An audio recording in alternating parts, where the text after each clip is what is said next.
Good morning, students. In today's class, we are going to look into the isotopes of hydrogen and physical properties of hydrogen. Hydrogen is the most abundant element in the universe. About 70% of the total mass of the universe contains hydrogen. Hydrogen is the important component in the solar system. So, the planet like Jupiter and Saturn contains hydrogen. So, now let us look into the isotopes of hydrogen. What are isotopes? So isotopes are nothing but elements having same atomic number but different mass number are called isotopes. Can you tell what are the isotopes of hydrogen? So hydrogen has three isotopes, namely protium, deuterium and tritium. Now let us look into the isotopes of hydrogen one by one. The first isotope of hydrogen is protium. The electronic configuration is 1H1 and it contains one proton and one electron, and the number of neutron is 0. It is called as ordinary hydrogen. The next isotope is called deuterium. The electronic configuration is 1H2, or we can also say 1D2, or it is represented as capital D. Here it contains one neutron. It is also called as heavy hydrogen. The next isotope of hydrogen is tritium. The electronic configuration is 1T3, or we can also write as 1H3. It contains two protons. It is radioactive in nature. Now, the isotope tritium was No problem. okay. Retake. Retake.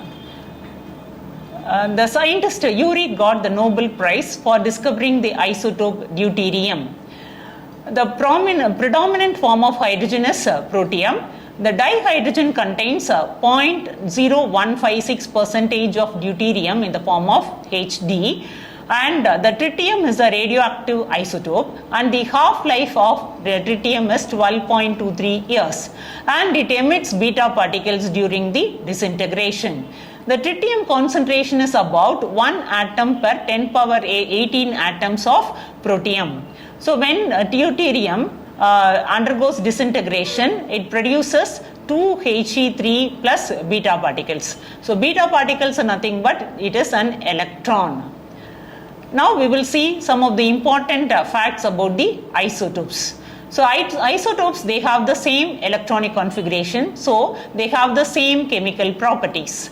But the physical properties of these isotopes are different because of their large mass differences. They have different rates of reaction due to their different enthalpies of bond dissociation. So what is enthalpy of bond dissociation? In the gaseous state, the energy needed to break one mole of these bond to give separate atoms, it is called enthalpy of bond dissociation. So next we will see some of the physical properties of hydrogen and its isotope. The relative abundance of the three isotopes of hydrogen are: hydrogen is 99.985% and deuterium is 0.015% and tritium is 10 power minus 16%. So hydrogen is the most abundant among the three isotopes. The relative atomic mass of the three isotopes are given here. The atomic mass of hydrogen, as you know, it is 1.008, and that of deuterium is 2.014, and that of tritium is 3.016 atomic mass unit. Next we will see the melting point. The melting point of the isotope increases from hydrogen to tritium. Hydrogen, it is 13.96 Kelvin and tritium, it is 20.62 Kelvin. So can you tell what is melting point? So melting point is nothing but the temperature at which a substance changes from a solid state into a liquid state. Okay. Now let us see the melting point of all the three isotopes. The melting point increases from hydrogen to tritium. The melting point of hydrogen is 13.96 Kelvin and that of tritium is 20.62 Kelvin. So can you tell what is the melting point? Melting point is nothing but the temperature at which a substance changes from the solid state into a liquid state at atmospheric pressure. So next we will see the boiling points of the three isotopes. So again the boiling point also increases from the hydrogen to tritium. The boiling point of hydrogen is 20.39 Kelvin and that of tritium is 25 Kelvin. So can you tell what is boiling point? Boiling point is the temperature at which the vapor pressure of the liquid is equal to the atmospheric pressure, is called boiling point. Density. Now we are going to compare the densities of the three isotopes. What is density? Density is nothing but mass by volume. The density of hydrogen is 0.09 and that of tritium it is 0.27. Again the density increases from hydrogen to tritium. So next we will see the enthalpy of fusion of the three isotopes. So can you tell what is the enthalpy of fusion? So the enthalpy of fusion is nothing but the enthalpy change associated with when a substance changes from a solid state into a liquid state. So the enthalpy, what is enthalpy? It is given by H is equal to U plus PV, where U is the internal energy and P is the pressure and V is the volume. So the enthalpy of fusion of hydrogen is 0.117 kilojoules per mole and that of deuterium is 0.197 kilojoules per mole. So next we will see the enthalpy of vaporization of the isotopes. So can you tell what is enthalpy of vaporization? So it is nothing but the enthalpy change associated when a substance changes from a liquid state into a gaseous state at the given pressure. So the enthalpy of vaporization of hydrogen is 0.904 kilojoules per mole and that of deuterium is 1.226. Again it increases from the hydrogen to deuterium. So next we will see the enthalpy of bond dissociation. So what is enthalpy of bond dissociation? So it is the energy needed to break 1 mole of an atom into separate 1 mole of a bond to give separate atoms. So the enthalpy of dissociation for hydrogen is 435.88 kilojoules per mole and that of deuterium is 443.35 kilojoules per mole. So next we will see the internuclear bond length. So in the case of hydrogen it is 74.14 picometer and deuterium and tritium is also same. All the three isotopes have the same bond length. Next we will see the ionization enthalpy. So can you tell what is ionization enthalpy? So ionization enthalpy is nothing but the energy required to remove an electron from the outermost shell of an atom in a gaseous state. The ionization enthalpy of hydrogen is 1312 kilojoules per mole, so which is higher when compared to the alkali metals and it resembles more towards the halogens. So next one is electron gain enthalpy. So electron gain enthalpy is the energy released when an electron is added to an atom to form an anion. So hydrogen, the electron gain enthalpy is minus 73 kilojoules per mole. So the covalent radius of hydrogen is 37 picometer. So what is covalent radius? It is half the distance between the center of the nuclei of two covalently bonded atoms. The ionic radius of H plus is 35 picometer and that of H minus is 208 picometer, so which is very small when compared to the other atoms. Thank you. Good morning students. In today's class we are going to look into the laboratory preparation of dihydrogen gas. The first method, the dihydrogen is prepared by the action of dilute acid on metals like zinc, iron, magnesium, which are more electropositive than hydrogen in electrochemical series. What is electrochemical series? So it contains a table which contains the various elements which are arranged in the increasing order of their standard reduction potentials. The metals which are the elements which are above hydrogen in the electrochemical series are more reactive and the elements which are at the bottom of the series are less reactive. Now let us look into the example of a reaction between zinc and dilute HCl. So zinc plus H2SO4 gives zinc sulfate plus H2. So in the first method, the dihydrogen is prepared by the action of dilute acid on metals which are more electropositive than hydrogen in the electrochemical series. So here we are using only dilute acids, we are not using concentrated acid. The reason is when you are using concentrated acid, the hydrogen formed gets oxidized to water. So hence we are using only dilute acid.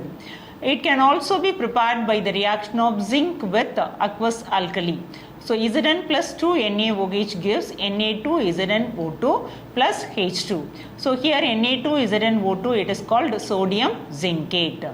So it is also prepared by the action of zinc with aqueous alkali. So now we will look into the next method of synthesis of dihydrogen. So it is a commercial method for the synthesis of dihydrogen by the electrolysis of water. So in electrolysis of water, first we have to add some small quantity of acid or base to water in order to make it as a good conductor. So the electrolysis of water is carried out by using two platinum electrodes. So here the two electrodes are separated from each other by using a asbestos diaphragm.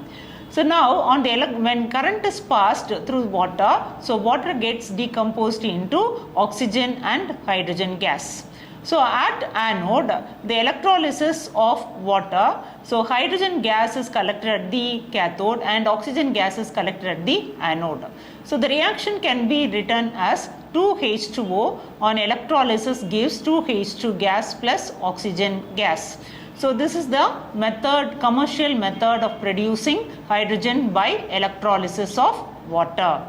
So now we are going to look into the another method of producing high pure 99.95, more than 99.95% of hydrogen by the electrolysis of warm aqueous solution of barium hydroxide using nickel electrodes. So we can also prepare dihydrogen gas of purity greater than 99.95% by the electrolysis of warm aqueous solution of barium hydroxide using nickel electrodes. The third method is the electrolysis of brine solution, or it is called chlor-alkali process.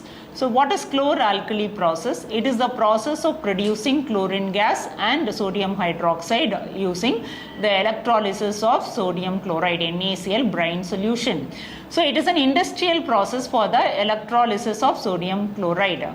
So dihydrogen is obtained as a byproduct in the manufacture of chlorine and NaOH. So you will get a question whether it is a direct method or it is a byproduct.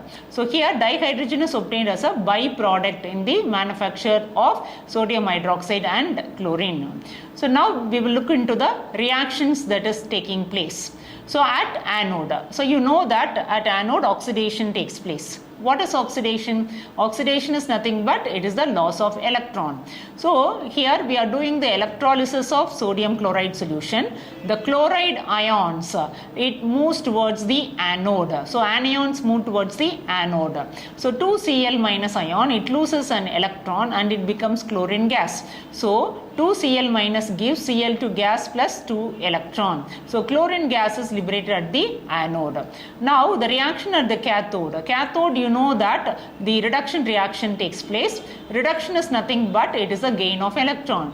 So 2H2O plus 2 electron gives H2 plus 2OH minus. So the overall reaction is 2Na plus 2Cl minus plus 2H2O gives Cl2 gas plus hydrogen gas plus 2Na plus 2OH minus. So this is called the chlor-alkali process.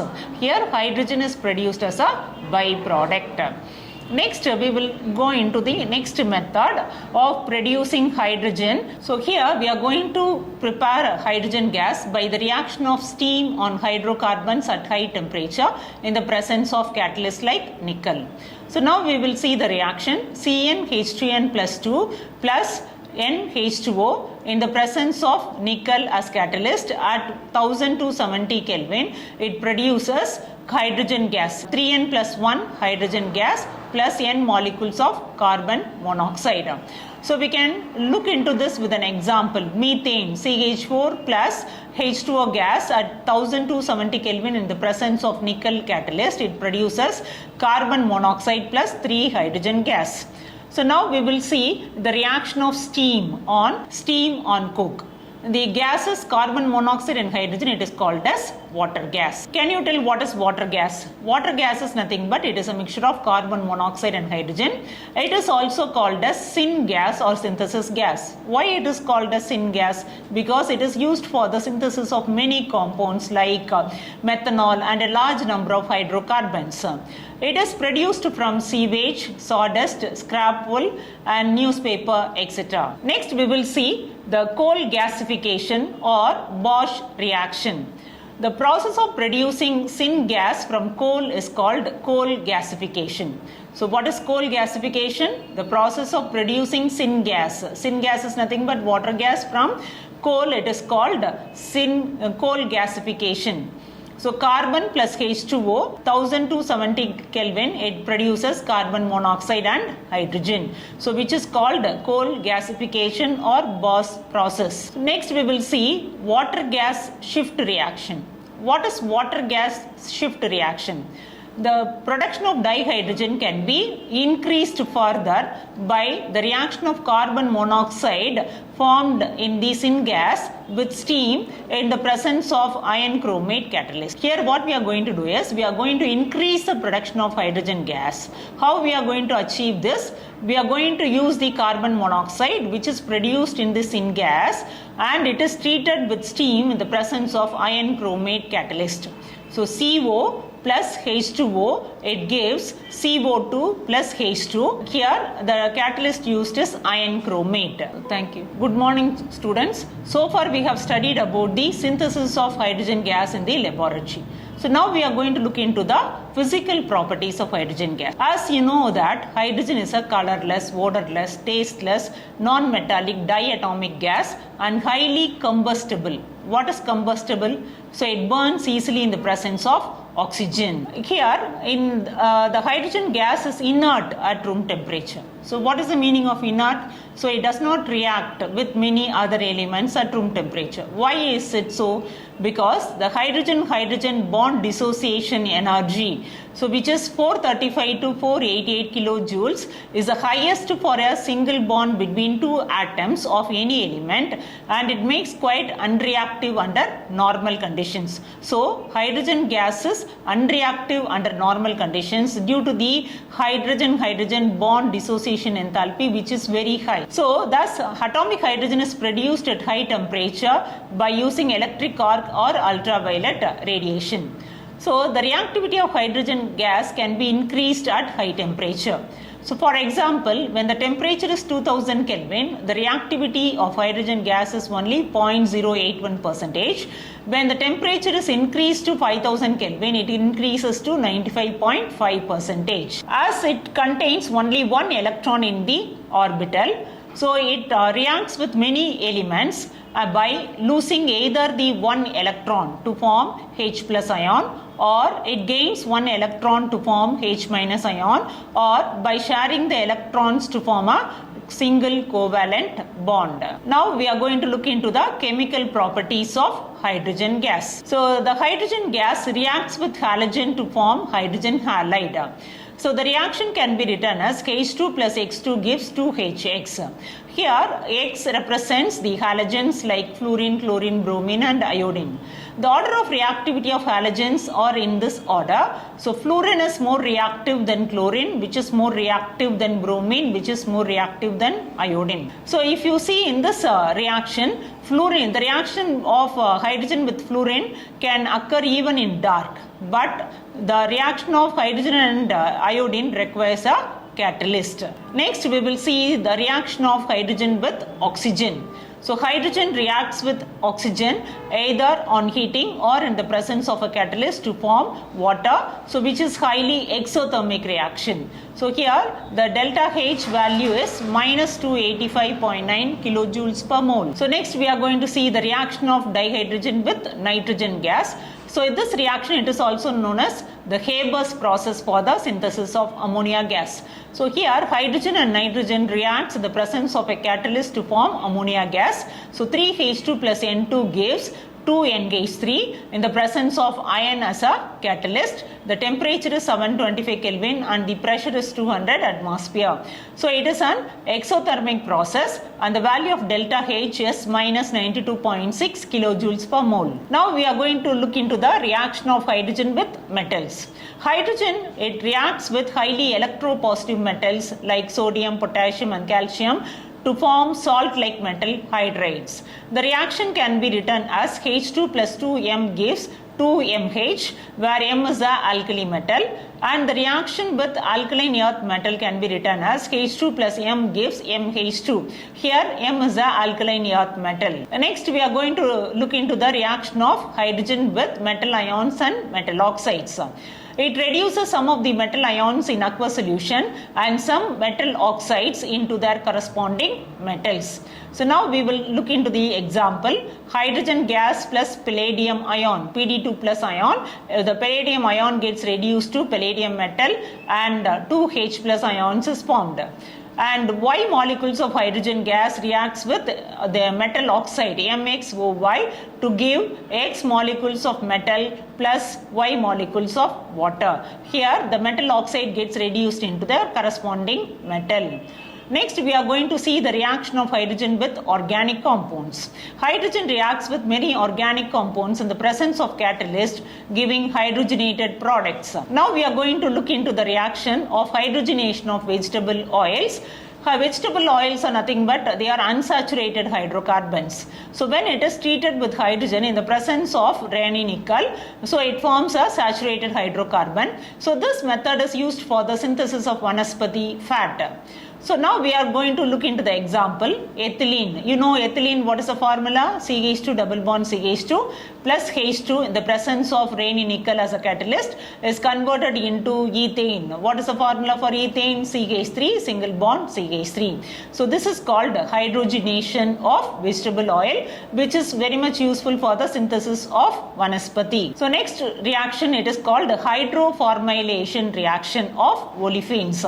Olefins react with carbon monoxide and dihydrogen in the presence of octacarbonyl dicobalt as a catalyst to form aldehydes. So what are olefins? Olefins are nothing but unsaturated hydrocarbons. So general formula can be written as RCH double bond CH2 plus carbon monoxide CO plus H2 gas in the presence of catalyst CO4 twice, to give RCH2 CH4 aldehyde. So hydroformylation reaction, we prepare aldehyde from olefin by the reaction of olefin with hydrogen gas and carbon monoxide. So next we are going to look into the uses of hydrogen. What are the uses of hydrogen? So hydrogen is used for the preparation of hydrogen chloride, and it is used in the form of atomic hydrogen and oxyhydrogen torches used for cutting and welding purposes. So hydrogen, it is used for welding and cutting purposes in hydrogen torches. So what is oxyhydrogen torch? So it is a torch which uses a mixture of oxygen and hydrogen for welding purpose. So hydrogen, it is also used as a rocket fuel in space applications. So hydrogen is also used as a fuel in fuel cells in order to generate electricity. So the advantage of using hydrogen as a fuel in fuel cell is it does not pollute the environment. Here the product formed is only water, and it converts the chemical energy of hydrogen into electricity through a chemical reaction. So the main advantage is in fuel cells there is no pollution. It produces greater energy per unit mass than the normal fuels like gasoline and other fuels. So dihydrogen is mainly used for the manufacture of metal hydrides. Thank you. Good morning, students. In today's class, we are going to look into the types of hydrides.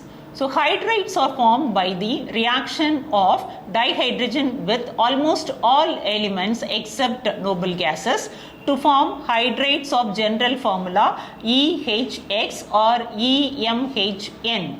Here E represents the element. So example can be B2H6 or MgH2.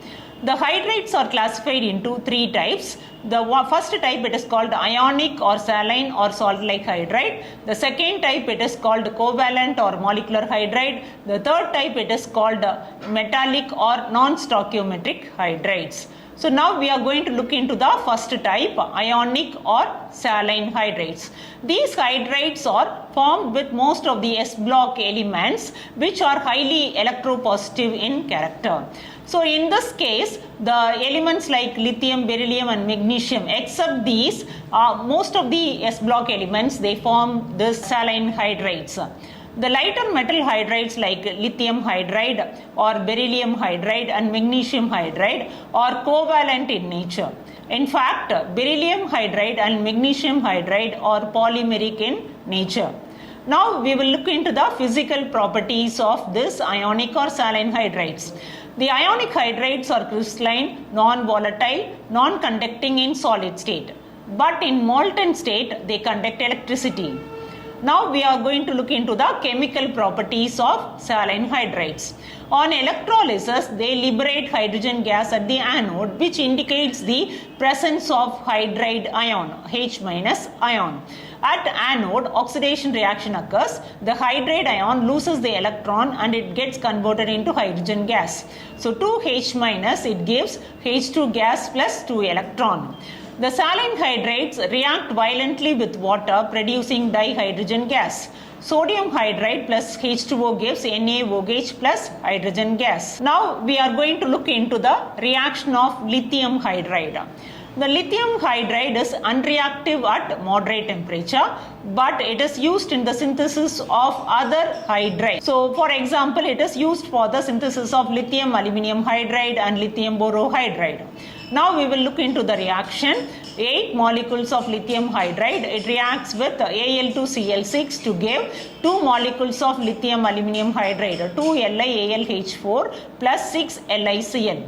Similarly, 2 molecules of lithium hydride reacts with B2H6 to produce 2 LiBH4, lithium borohydride. Next, we are going to look into the second type of hydrides, which are called covalent hydrides or molecular hydrides. These hydrides are formed with most of the P block elements.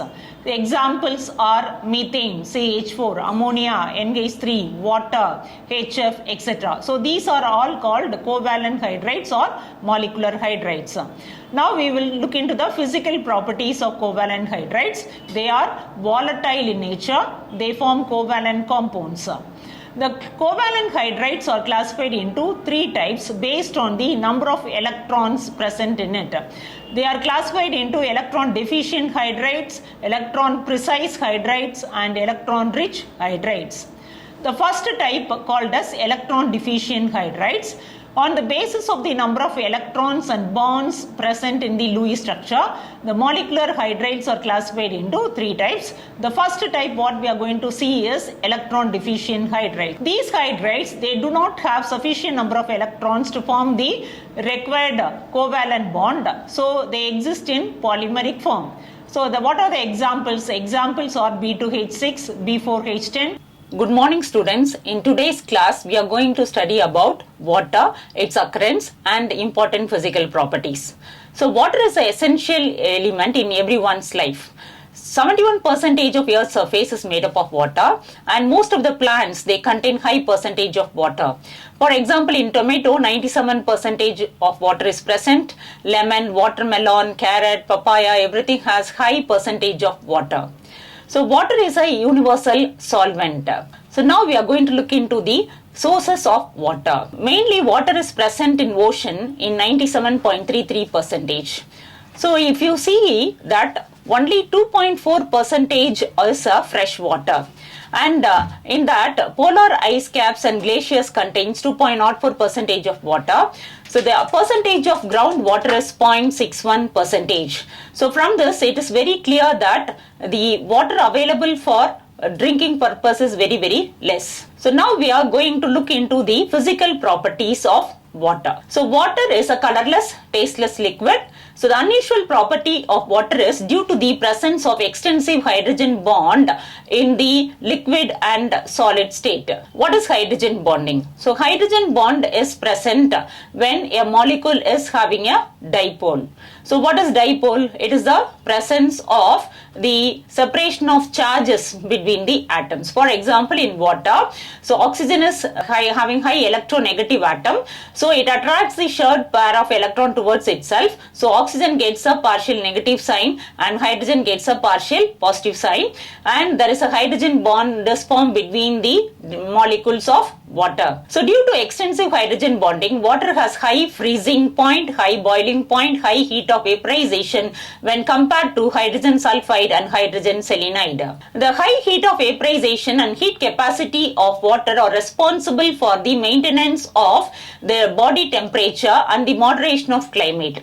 It is an excellent solvent for transportation of ions and molecules required for plants' metabolism. Covalent compounds like alcohols and carbohydrates dissolve in water due to hydrogen bonding with polar molecules. So now we will see some of the physical properties of water. So as you know, the melting point of water is 273 Kelvin, the boiling point is 373 Kelvin. The important factor is the density. So can you tell what is the density of water? So the density of water is 1 gram per centimeter cube. That is, so if you take 1 ml of water, so the weight will be 1 grams.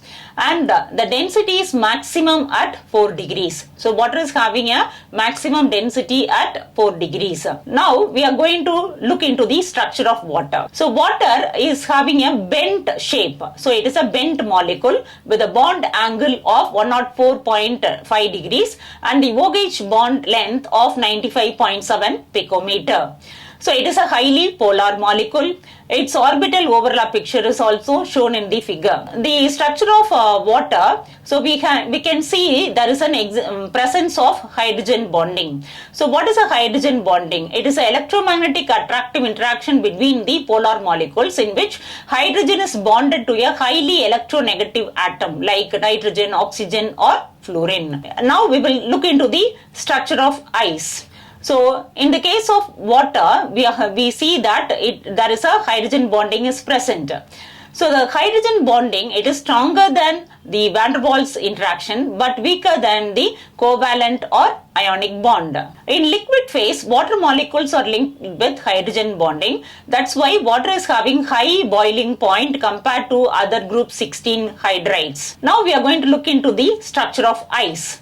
So in a crystalline form of water, it is called as ice. At atmospheric pressure, ice crystals are in hexagonal form, but at very low temperature, it condenses to form to a cubic form. You know already that the density of ice is less than water, so due to which the ice floats on the water. So the low density of ice is because of hydrogen bonding, which gives ice a rather open type structure with wide holes.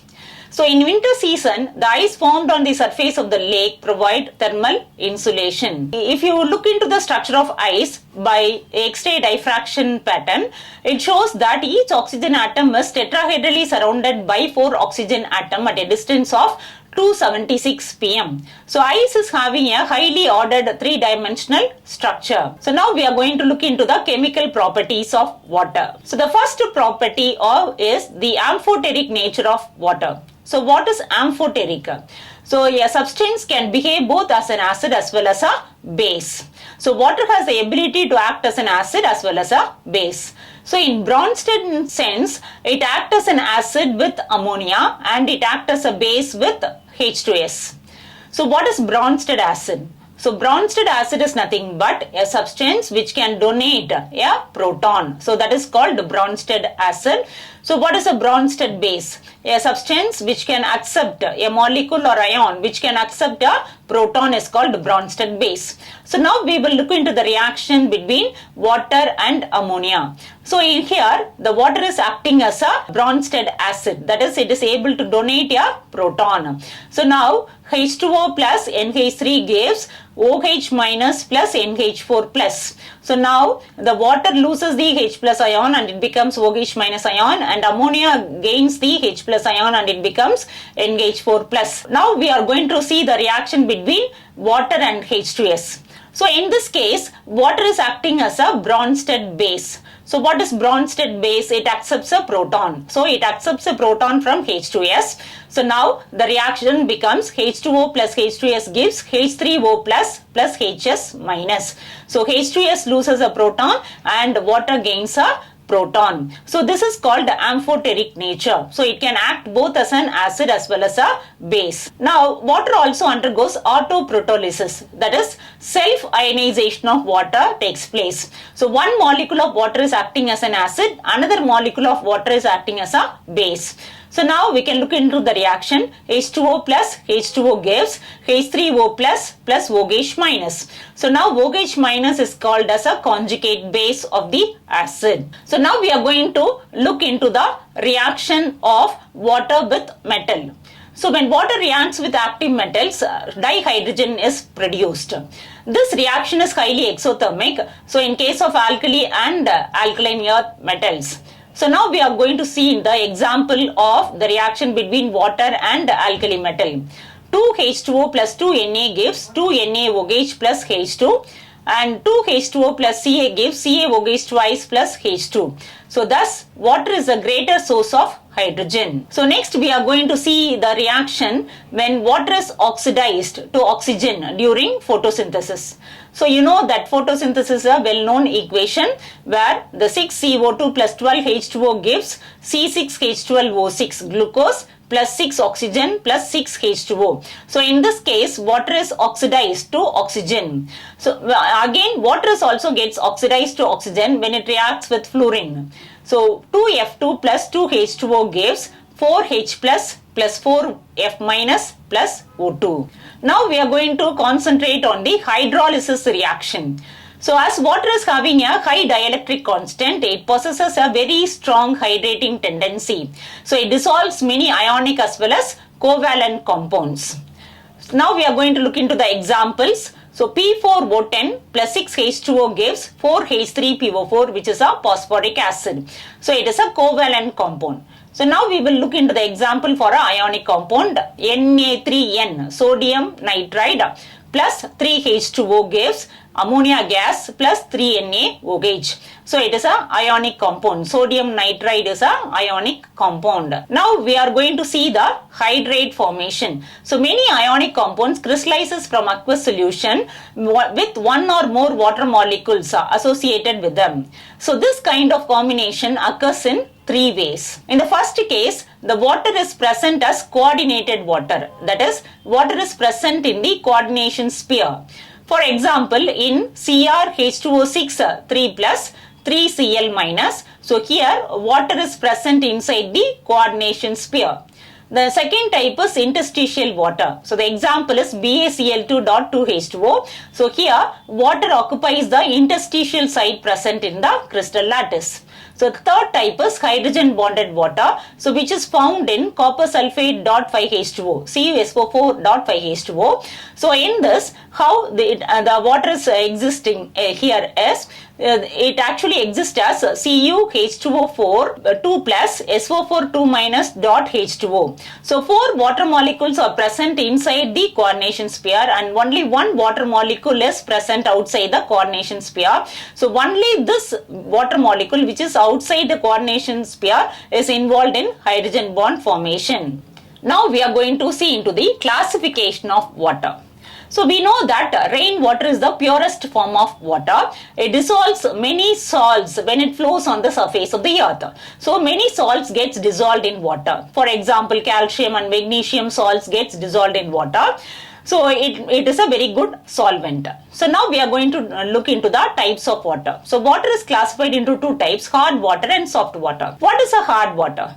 So hard water is nothing but water which does not produce lather with soap solution but forms an insoluble white precipitate or scum is called hard water.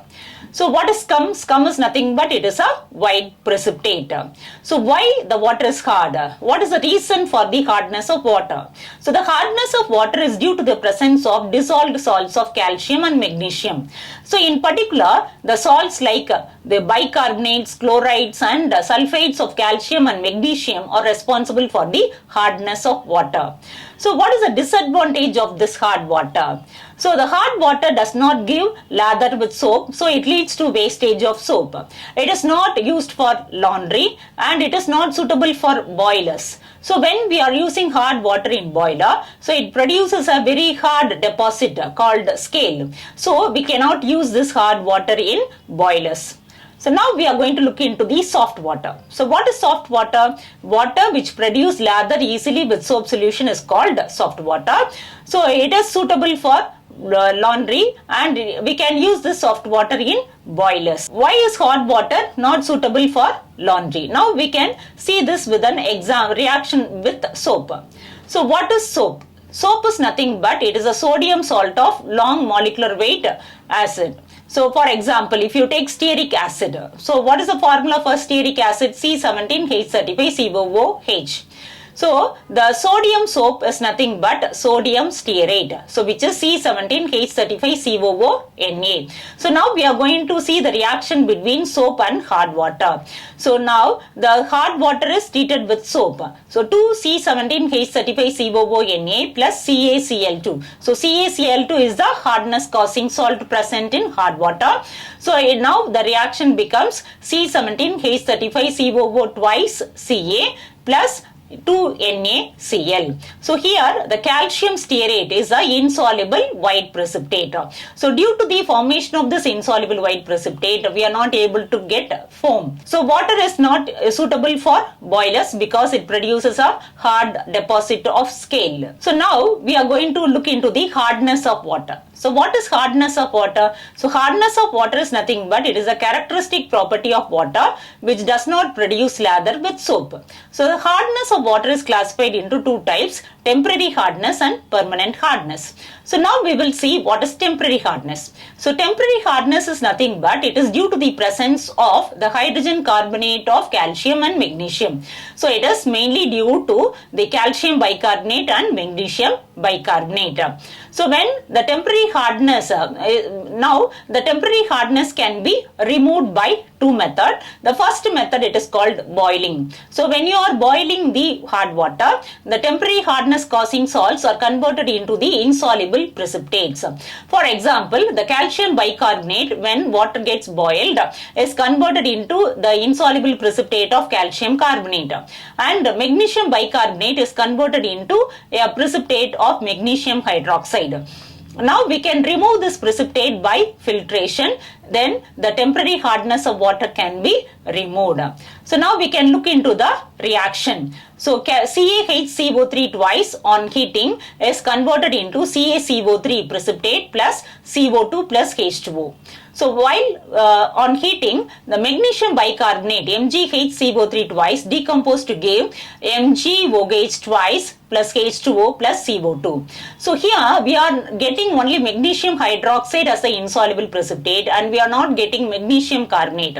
The reason is the solubility product of magnesium hydroxide is low when compared to magnesium carbonate, and hence magnesium hydroxide gets precipitated instead of magnesium carbonate. Now we are going to look into the next method, Clark's method of removing the temporary hardness. In Clark's method, we are adding lime. So what is lime? Lime is nothing but calcium hydroxide. So when lime is added to water, it reacts with calcium and magnesium bicarbonate and they are converted into the insoluble precipitates. So now we will look into the reaction. CaHCO3 twice plus CaOH twice gives 2CaCO3 plus 2H2O.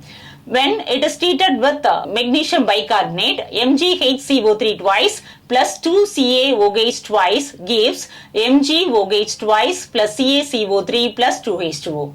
Here, when you add excess of lime, it is also not useful. So, because excess of lime, where it reacts with, it again produces hardness. So, it absorbs carbon dioxide and it is getting converted into calcium bicarbonate. So, we should not add excess amount of lime. So, next we will see how to remove permanent hardness. So permanent hardness is due to the presence of chlorides and sulfates of calcium and magnesium. So permanent hardness cannot be removed by boiling. So we can remove by using the soda. So soda is nothing but, so it is sodium carbonate. It is called washing soda. So washing soda reacts with the soluble salts of magnesium and calcium chloride and calcium and magnesium sulfates, and they are converted into the insoluble precipitates. Now we will see the reaction. So CaCl2 plus Na2CO3 gives CaCO3 plus 2NaCl. So similarly, the reaction of soda with calcium sulfate, CaSO4 plus Na2CO3 gives Na2SO4 plus CaCO3 precipitate. So here the soluble salts are converted into insoluble precipitates. Now the precipitates can be removed by filtration. Next method, it is called Calgon method for removing the permanent hardness. So what is Calgon? Calgon is nothing but it is sodium hexametaphosphate. The formula is Na2Na4PO3 6 times, or it can also be represented as Na6P6O18. When Calgon is added to hot water, the following chemical reaction takes place. So Na6P6O8, it ionizes to give 2Na plus Na4P6O18 2 minus. So now this Na4P6O18 2 minus, it reacts with the metal ions, calcium and magnesium ions, and it is converted into Na2MP6O18 2 minus plus 2Na plus. So now this complex is soluble in water, so we can remove the permanent hardness. So next method, it is called ion exchange method. So far we have studied about the precipitation method, where the soluble hardness causing salts are converted into insoluble precipitate. So now we are going to study the method which is called ion exchange method. So in this, the hardness causing ions are exchanged for the non-hardness causing ions. So first example what we are going to see is the zeolite process. What are zeolites? Zeolites are nothing but they are hydrated sodium aluminosilicate. So zeolites are hydrated salt of sodium aluminosilicate. So the formula is NaAlSiO4. The synthetic form of zeolite, they are called as permutate. So when zeolite is added to water, so the following ion exchange reaction takes place. So zeolite is insoluble in water, so it is taken in a cylinder, and now we are going to pass hard water through this zeolite. So when hard water passes through the zeolite, the exchange of ions takes place between the hard water and the zeolite. So now the sodium ions present in zeolite gets exchanged for the calcium and magnesium ions present in hard water. So now we will look into this reaction. 2NaZ. Zeolite is represented by the formula NaZ. So 2NaZ plus the Ca2 plus, it gives CaZ2 plus 2Na plus. So in the place of sodium, it is replaced by calcium, and the two sodium ions comes out of the zeolite. So when this reaction is taking place, so more and more sodium ions are coming out of the zeolite. After some time, so when all the sodium ions gets exchanged for the calcium and magnesium ions, the zeolite will not contain any sodium ions for further ion exchange. So at this process, the zeolite gets exhausted. So that means it is not having any more sodium ions for ion exchange. So now we have to regenerate the zeolite. So for regeneration, so we can use 10% brine solution. So what is brine solution? It is nothing but NaCl solution. When you are washing it with brine solution, so once again the sodium zeolite gets regenerated.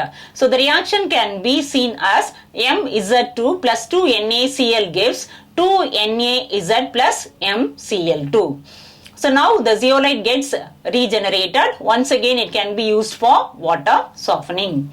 So next we are going to see the removal of hardness by synthetic resin method.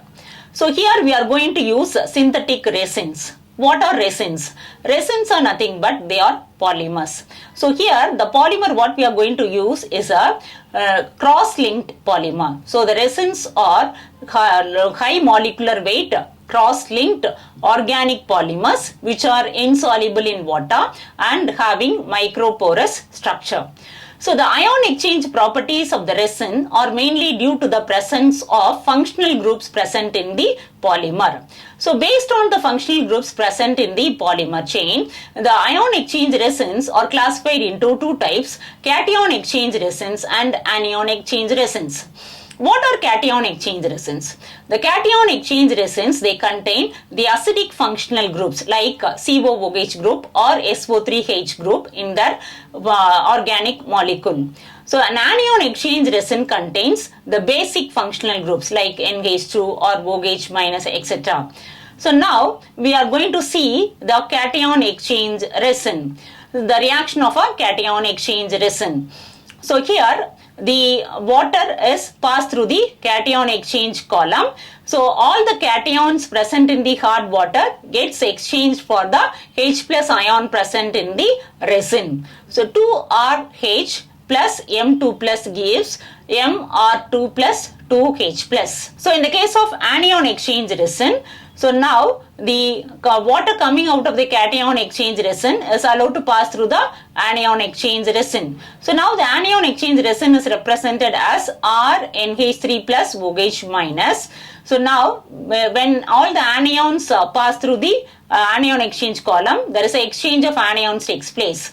RNH3 plus OH minus plus X minus gives RNH3 plus X minus plus OH minus.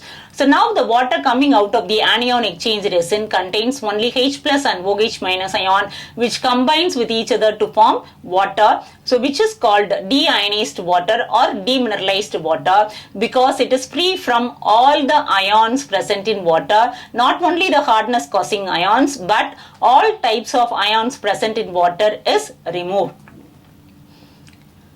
So next we are going to look into the next topic, the hydrogen peroxide, preparation and physical properties and uses of hydrogen peroxide. So hydrogen peroxide was discovered by the French scientist Thenard.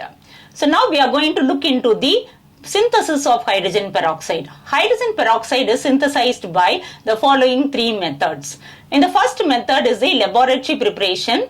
Second method is electrolysis of 50% sulfuric acid. Third method is the auto-oxidation of 2-ethyl anthraquinol.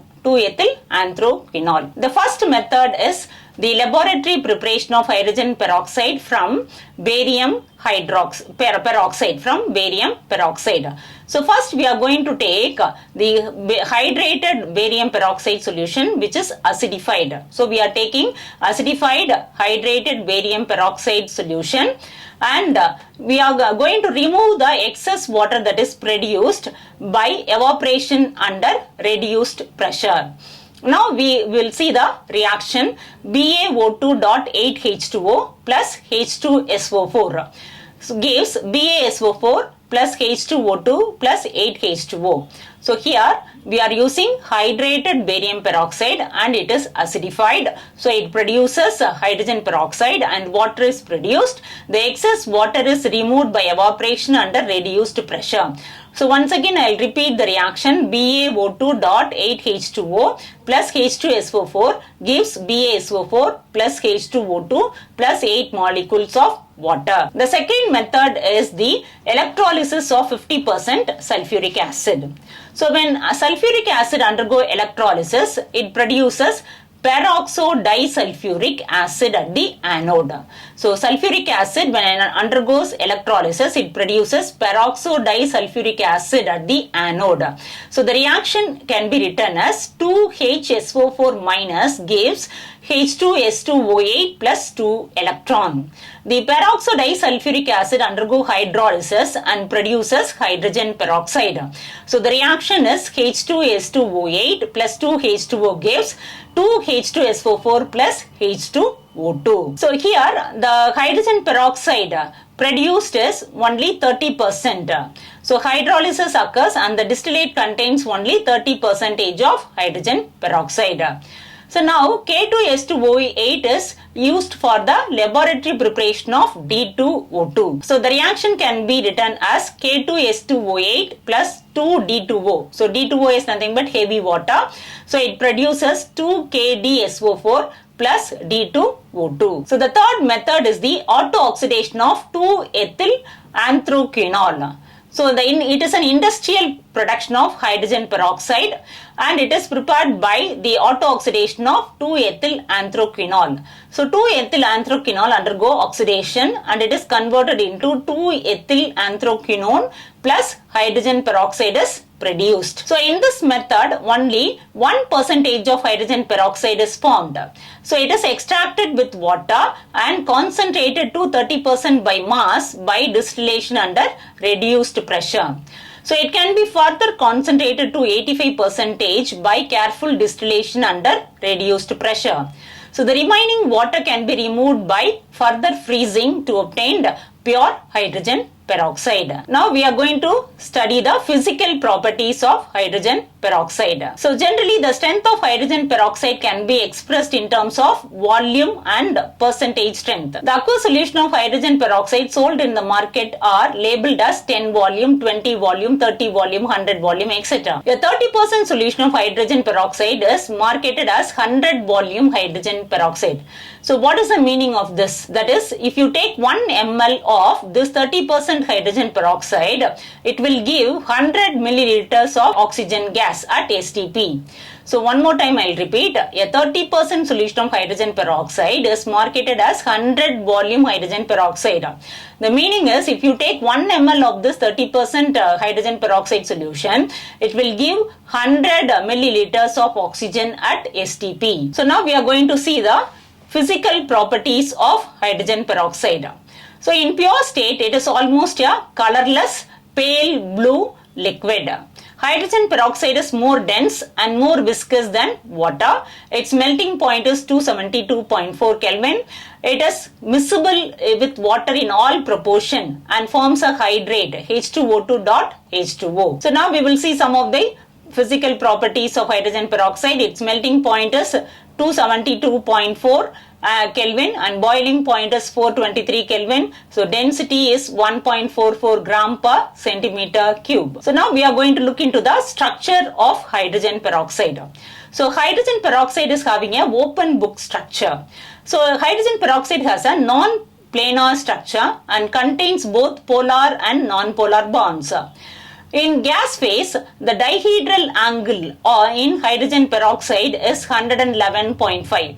So once again, it is an important question. So what is the dihedral angle of hydrogen peroxide in gas phase? So in gas phase, the dihedral angle is 111.5 degrees.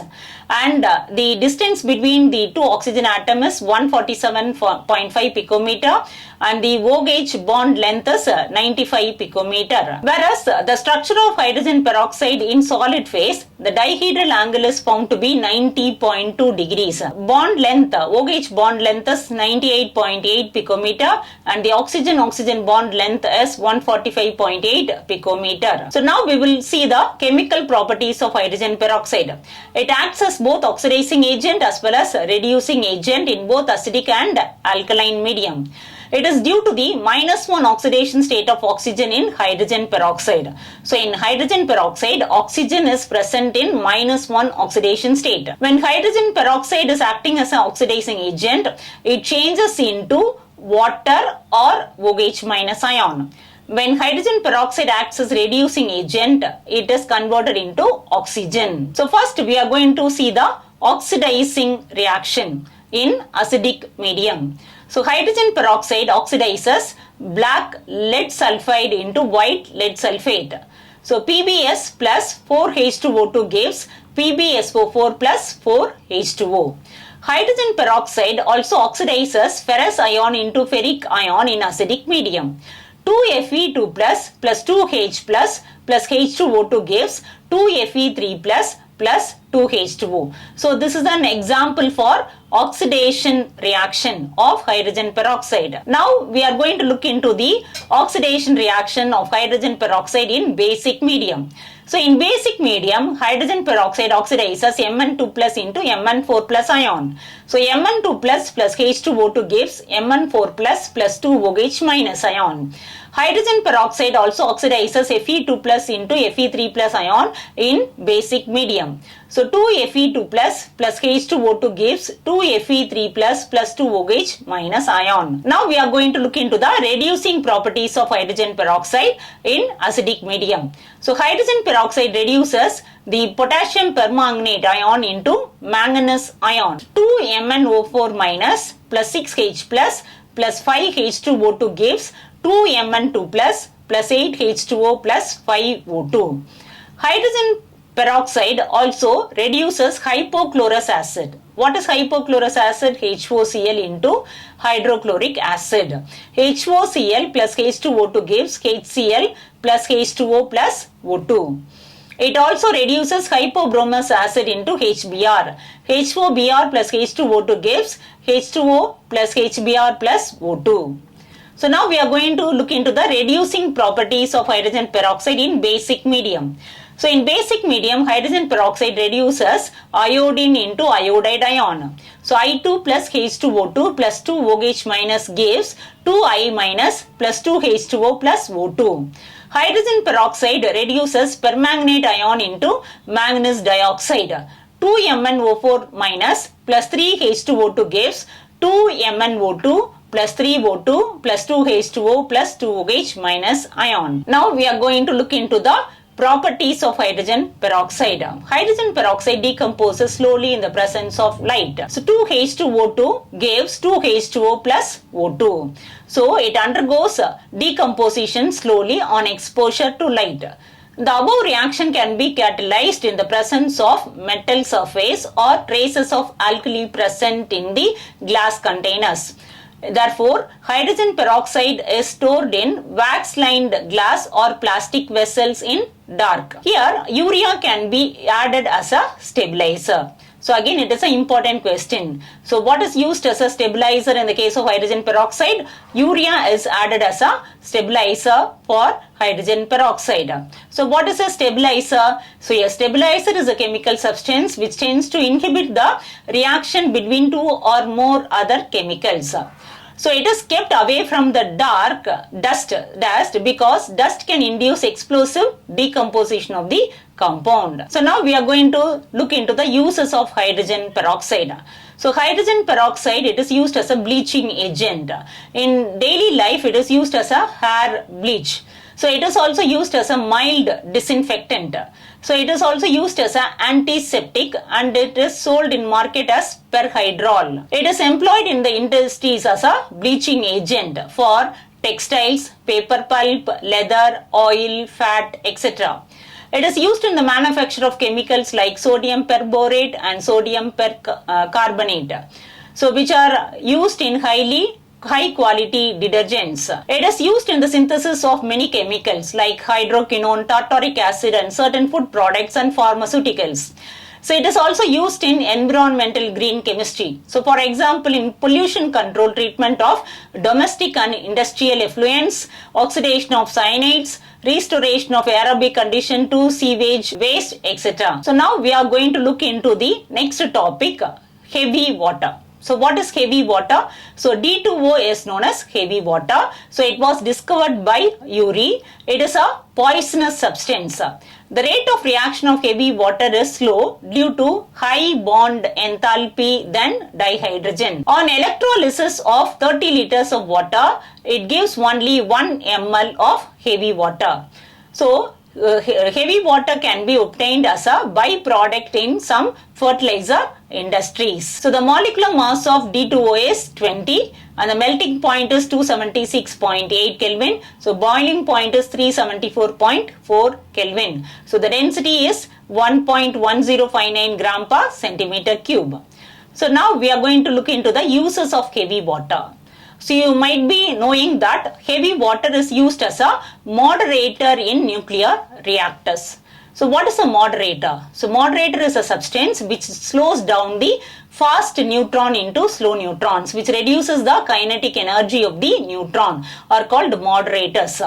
So it is used as a moderator in nuclear reactors and also in exchange reactions for the study of reaction mechanisms. It is used in the preparation of other deuterium compounds. So now we are going to look into the reaction of heavy water with other chemicals.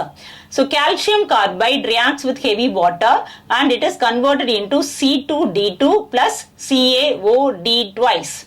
SO3 plus D2O gives D2SO4. Al4C3 plus 12D2O gives 3CD4. So we have studied methane. So instead of methane here, hydrogen is replaced by deuterium. So 3CD4 plus 4AlOD thrice. So now we are going to look into the use of hydrogen as a fuel. So hydrogen is used as a fuel because it releases large quantities of heat on combustion. So what is combustion? Combustion is nothing but burning of fuel in the presence of oxygen, producing heat and light. So now we are going to compare the energy released on combustion of burning the three fuels, namely LPG and LPG, CH4 and hydrogen. So if you compare the values of all the three substances, so hydrogen is having high energy released on combustion. So it has several other advantages. So what are the advantages of using hydrogen gas as a fuel? So here the pollutant released during combustion on burning hydrogen is less when compared to petrol. The pollution during the combustion of hydrogen are the oxides of dinitrogen. So why we are getting oxides of dinitrogen? Because dinitrogen may be present as an impurity in hydrogen, and this can be minimized by injecting a small amount of water in the cylinder to lower the temperature. So it reduces the reaction between oxygen and nitrogen gas. So the evolution of oxides of nitrogen can be minimized. So hydrogen gas is converted into a liquid state by cooling to 20 Kelvin. So dihydrogen can be stored in the insulated tanks of metal alloys like Na, Ni5, Ti, TiH2, Mg, MgH2, etc. As the manufacturing cost of these kind of insulated tanks is high, the researchers are searching for alternative techniques to use it efficiently. The basic principle of hydrogen economy. Now we are going to see the basic principles of hydrogen economy. So it is nothing but it is the transportation and storage of energy in the form of liquid or the gaseous dihydrogen. Hydrogen economy is the transportation and storage of energy in the form of liquid or gaseous dihydrogen. It is for the first time in the history of India, a pilot project using dihydrogen as fuel is launched in October 2005 for running automobiles. So initially 5% dihydrogen is added to CNG for use in four-wheelers vehicles. So the percentage of dihydrogen would be gradually increased to reach the optimum level. So nowadays it is also used in fuel cells for generation of electrical power. So it is expected that economically viable and safe source of dihydrogen will be identified in the years to come for its usage as a common source of energy. So thank you. Second unit, structure of atom. The most striking feature of research is to search for invisible matter. The earlier thinkers speculated on the idea that matter was made up of the extremely small particles with characteristic properties. When the matter is divided further and further, it finally ended up with small particles called atoms. The word atom has been derived from the Greek word atomia, which means uncuttable or indivisible. The Dalton's atomic theory in 1808 describes that atom is the ultimate particles of matter. Atoms are indivisible and no other particles exist as small as atom. Now we are going to look into the subatomic particles. The discovery of experiments like discharge tube experiment, Faraday law of electrolysis and artificial radioactivity prove that atom is not the ultimate particle but it is divisible further and subatomic particles exist. What are the subatomic particles present in the atom? So the subatomic particles are electron, proton and neutrons. What are the challenges faced by these scientists when the discovery of subatomic particles took place? The most challenges are to explain the stability of the atom, to compare the behavior of one element from the other in terms of both physical and chemical properties, to explain the formation of different kinds of molecules by the combination of different atoms. So now we are going to discuss about the discovery of electrons. Before going into the details, first we should think in mind that like charges repel each other and unlike charges attract each other. So now we will look into the discovery of electron. Michael Faraday studied the discharge of electricity in a partially evacuated tube called cathode ray discharge tube. The electrical discharge through gases is observed only at very low pressure and at high voltage. The pressure of different gases is adjusted by using vacuum pump by their evacuation. So a cathode ray tube is made up of glass and contains two thin pieces of metal called electrodes which are sealed into it. And a vacuum pump is connected at the side of the cathode ray discharge tube. When sufficiently high voltage is applied across the electrodes, current starts flowing through a stream of particles moving in the tube from cathode to anode, that is from the negative electrode to the positive electrode. These are called cathode rays or cathode ray particles. In the absence of electric or magnetic field, cathode rays or cathode ray particles travel in a straight line. The same experiment was repeated with a perforated anode and coating the glass tube behind the anode by using a phosphorescent material, zinc sulfide. The picture is given here. So it contains a perforated anode. Can you tell what is a perforated anode? Perforated anode is nothing but it contains holes in it, and the glass tube at the back of the anode is coated with a phosphorescent material, zinc sulfide. The flow of current from cathode to anode can be checked by making a hole in the anode and coating the tube behind the anode with a phosphorescent material like zinc sulfide. These rays, after passing through the anode, strikes the zinc sulfide screen. As a result, bright spots are developed on the screen. The same principle is used in cathode ray tubes in television set. In the absence of electric or magnetic fields, cathode ray particles travel in straight line.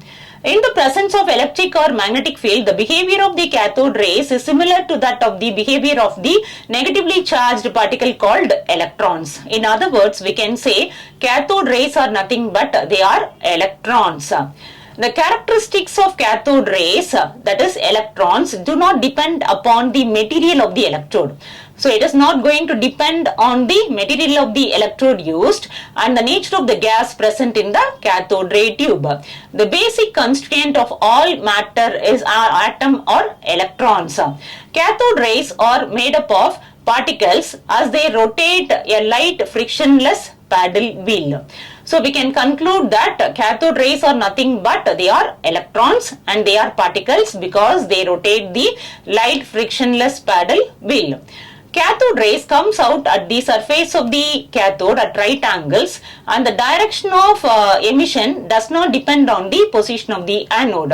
Cathode rays are not formed in evacuated discharge tubes. Cathode rays ionize the gases, indicating that they are negatively charged. So now we are going to calculate the charge to mass ratio of an electron.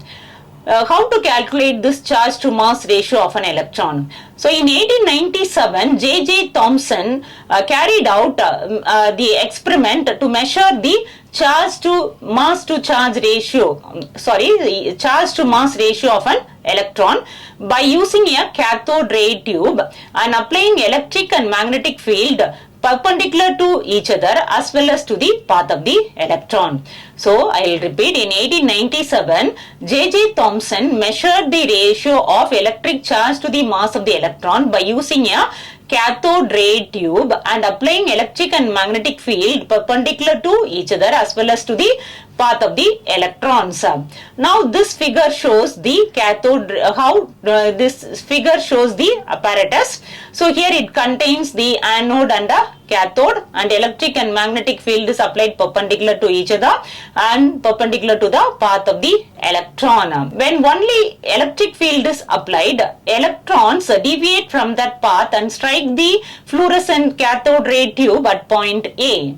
When only magnetic field is applied, the electrons deviate from that path and hit the cathode ray tube at the point C.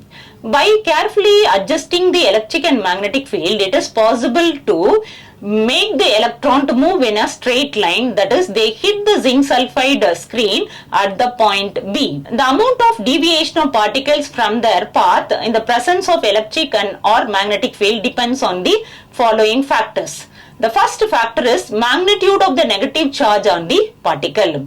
Greater the magnitude of negative charge on the particle, greater is the interaction with the electric or magnetic field, thus greater is the deflection. So, when the magnitude of the negative charge is higher, the deflection is also higher. The second factor is the mass of the particle. Lighter the mass of the particle, greater is the deflection. Third one is the strength of electric or magnetic field. The deflection of electron from their path increases with increase in the voltage applied across the electrodes or the strength of the magnetic field. By carrying out accurate measurements on the amount of deflection absorbed by the electron on the electric or magnetic field strength, Thomson was able to determine the charge to mass ratio. So, charge by mass is equal to specific charge. So, E by M ratio is equal to 1.758820 into 10 power 11 coulomb per kg, where E is the charge of the electron, which is given as 1.602 into 10 power minus 19 coulombs. The mass of the electron is given by Me is equal to 9.11 into 10 power minus 31 kg. So next we are going to move into the next topic, charge on the electron. So the charge on the electron can be determined by Mulliken's oil droplet method. So this apparatus consists of two plates. One is positive plate, another one is negative plate, which is made up of brass, and there is an atomizer which can spray the oil in the form of fine droplets, and there is a microscope is attached to observe the flow of oil droplets, and X-rays are used to produce charge on the oil droplets. Now we are going to look into this. Oil droplets in the form of mist produced by the atomizer is allowed to pass through a small hole in the upper plate of the electrical condenser. So the electrical condenser, the upper plate is having a small hole. Through that small hole, the oil droplet in the form of mist is allowed to pass through this hole. The downward motion of the droplet was observed through the telescope with a micrometer eyepiece attached to it. By measuring the rate of fall of the droplet, the mass of the droplet can be determined. The air in the chamber was ionized by passing a beam of X-rays through it. The electrical charge on the oil droplet is acquired by the collision of oil droplets with gaseous ions. So, the oil droplets get the charge by collision with the gaseous ions. The fall of these charged particles can be retarded or accelerated or made stationary depending upon the charge on the oil droplets, the polarity and the strength of voltage applied to the plate. So once again I will repeat, the fall of these droplets can be retarded, accelerated or made stationary depending on the charge on the oil droplets, the polarity and the strength of voltage applied to the plate. By carefully measuring the effect of electric field strength on the motion of the oil droplets, Millikan concluded that the magnitude of electric charge Q on the droplet is always an integral multiple of the electric charge E. So now we can write as Q is equal to NE, where N is an integer 1, 2, 3, etc. In the chamber, the force acting on the oil droplets are gravitational and electrostatic forces. So now we are going to look into the next topic, discovery of protons and neutrons. The electrical discharge carried out in a modified cathode ray tube led to the discovery of particles carrying positive charge known as canal rays or anode rays. The nature of positively charged particles depends on the nature of the gas present in the discharge tube. It is not like the electrons. Here, the nature of the gas present in the discharge tube affects the positive charge produced. The E by M value of positive rays or anode rays is not similar to that of the electron. Its value depends on the nature of the gas, that is gaseous ion produced. So some of the positively charged particles carry a multiple of fundamental units of electrical charge. The behavior of positive ray is opposite to that of the behavior of the negative particles. The behavior of positive rays is opposite to that of electrons in electric and magnetic fields. That is, electron bends towards positive pole, whereas positive rays bend towards the negative pole. The smallest and lightest positive ion obtained from hydrogen gas is called proton. Now we will move into the next topic, the discovery of neutron. So neutron was discovered by the scientist James Chadwick. These particles were discovered by bombarding a thin sheet of beryllium by alpha particles. Can you tell what are alpha particles? Alpha particles are nothing but doubly ionized helium nucleus. He, helium. So here atomic number is 2, mass number is 4. So now we can write the reaction as beryllium 4, 9. Atomic number is 4 and mass number is 9 plus 2 He4 2 plus gives carbon 612 plus neutron. So by bombarding a thin sheet of beryllium with a helium nucleus, the neutrons were produced. A neutron was not deflected by both magnetic and electric fields, indicating that they are neutral or they are chargeless, that is, charge is 0. The mass of neutron is found to be slightly higher than the mass of the proton, and it is found to be 1.675 into 10 power minus 24 gram or 1.675 into 10 power minus 27 kilogram, and the E by M value is equal to 0. So now we are going to look into the different types of atomic models. First type is J.J. Thomson model and the second type is Rutherford model. So different models were proposed to explain the distribution of charged particles in atom. So first we are going to look into the Thomson model.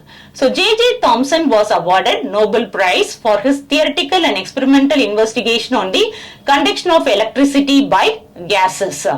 So according to this J.J. Thomson model, atom is spherical in shape.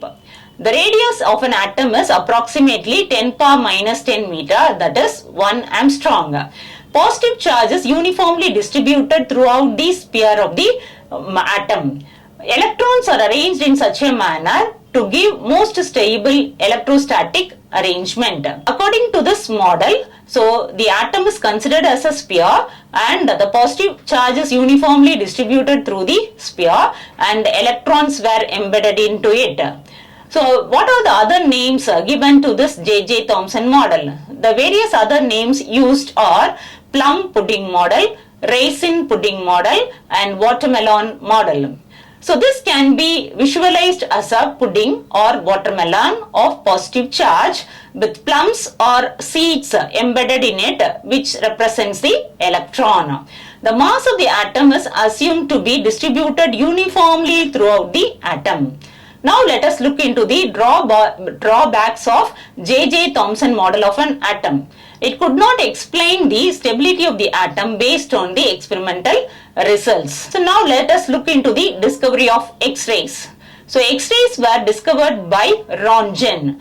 Rontgen discovered X-rays when cathode rays strikes the target anode. Rontgen did not know the property of these rays emitted from the target anode and called them as X-rays. So X-rays are powerful electromagnetic radiation with a wavelength of nearly 0.1 nanometer. So now we will look into the radioactivity. So X-rays have high penetrating power, hence they are used for the study of interior structure of atom or matter. X-rays are not deflected by electric and magnetic field. X-rays are high energetic radiations and cause ionization readily. So now we will look into natural radioactivity. So natural radioactivity was discovered by Henry Becquerel. The substance which show the property of radioactivity are called radioactive elements. Can you tell what are the examples of radioactive elements? So the various examples are uranium, thorium, radium, francium, etc. What are the observations made by Rutherford regarding radiations emitted by radioactive elements? Alpha rays are doubly ionized helium nuclei. Alpha rays have 2 units of positive charge and 4 units of mass. So that is, it contains 2 protons and 2 neutrons inside the nucleus. Alpha rays causes ionization of gases as they are charged species. Alpha rays have less penetrating power, that is, they can penetrate a few centimeters in air and hence are less harmful. Alpha rays are deflected by both electric and magnetic field. Alpha rays are deflected toward the negative plate. Beta rays are negatively charged particles and bend towards positive plate in electric field. In other words, beta rays are nothing but electron.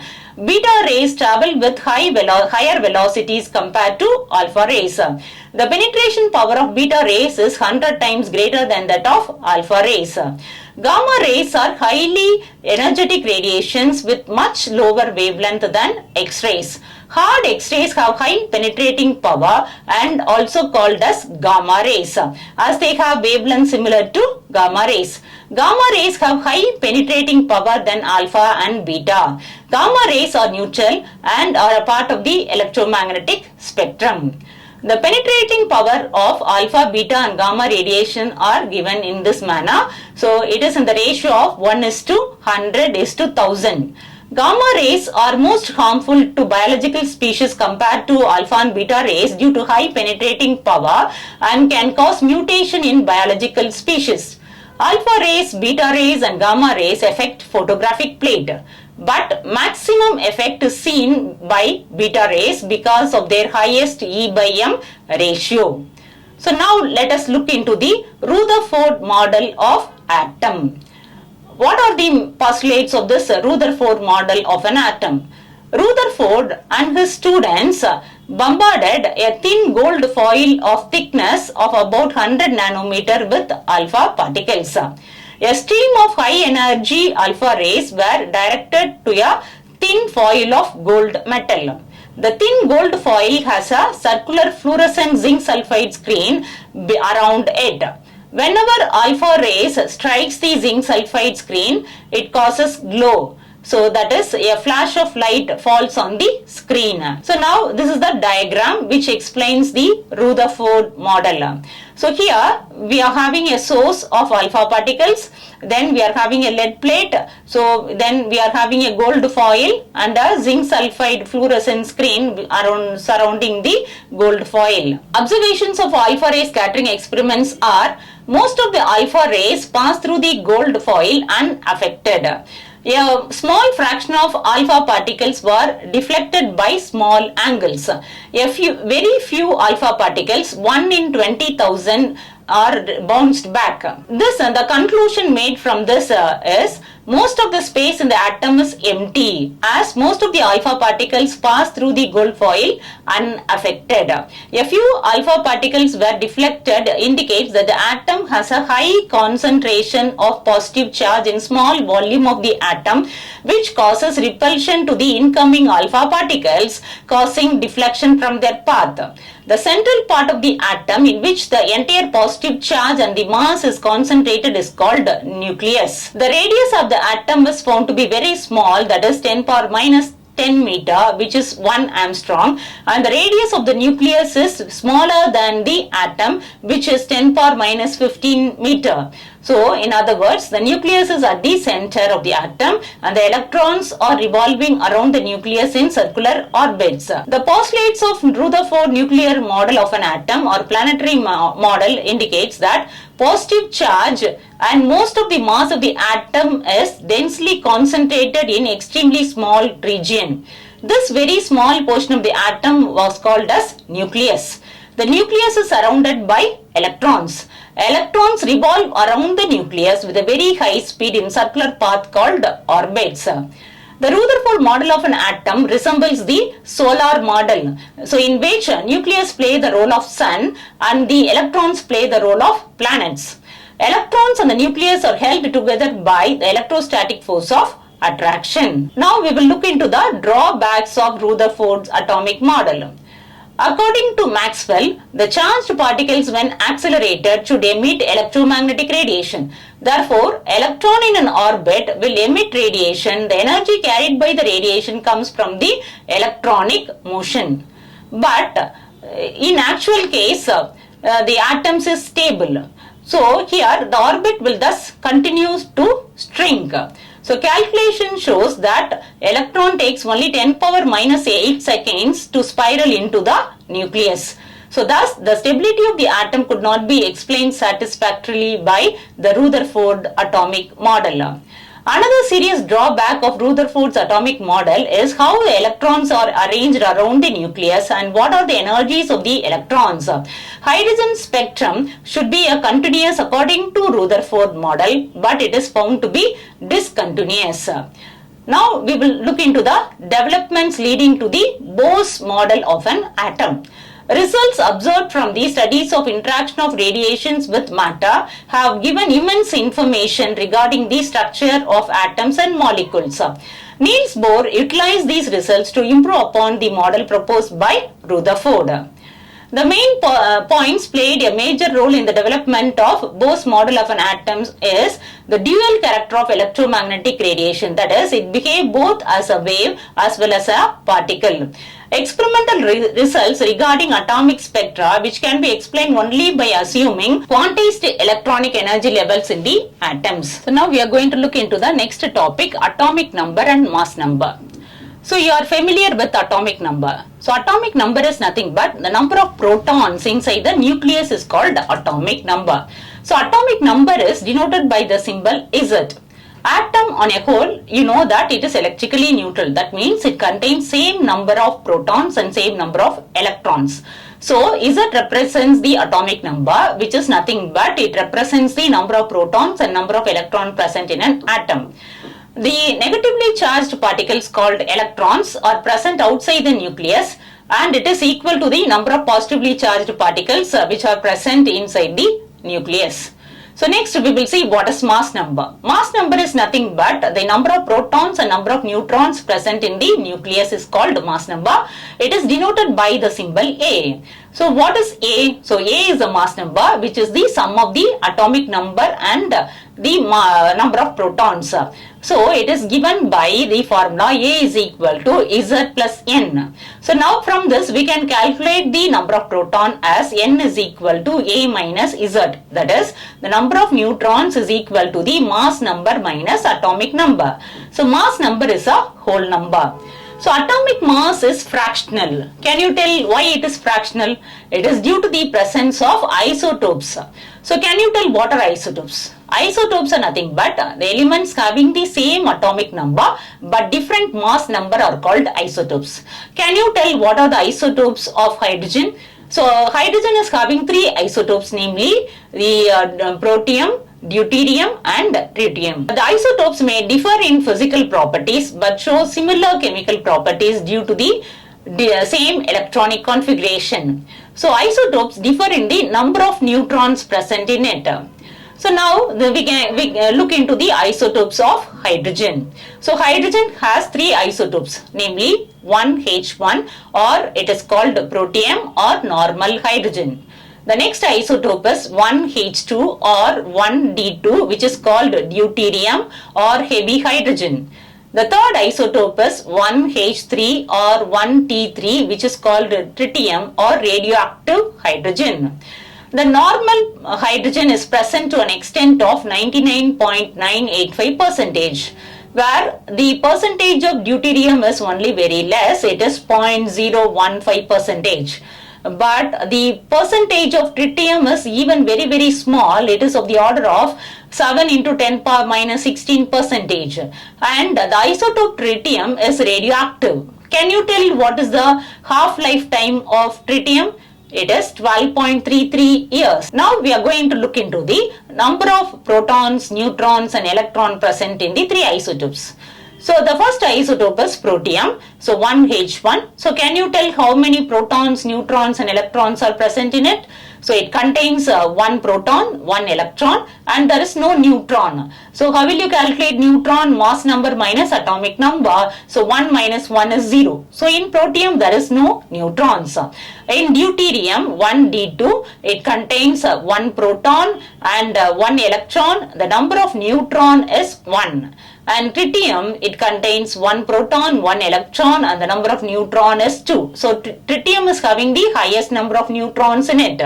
So the highest N by P ratio of all the elements in the periodic table is only for tritium.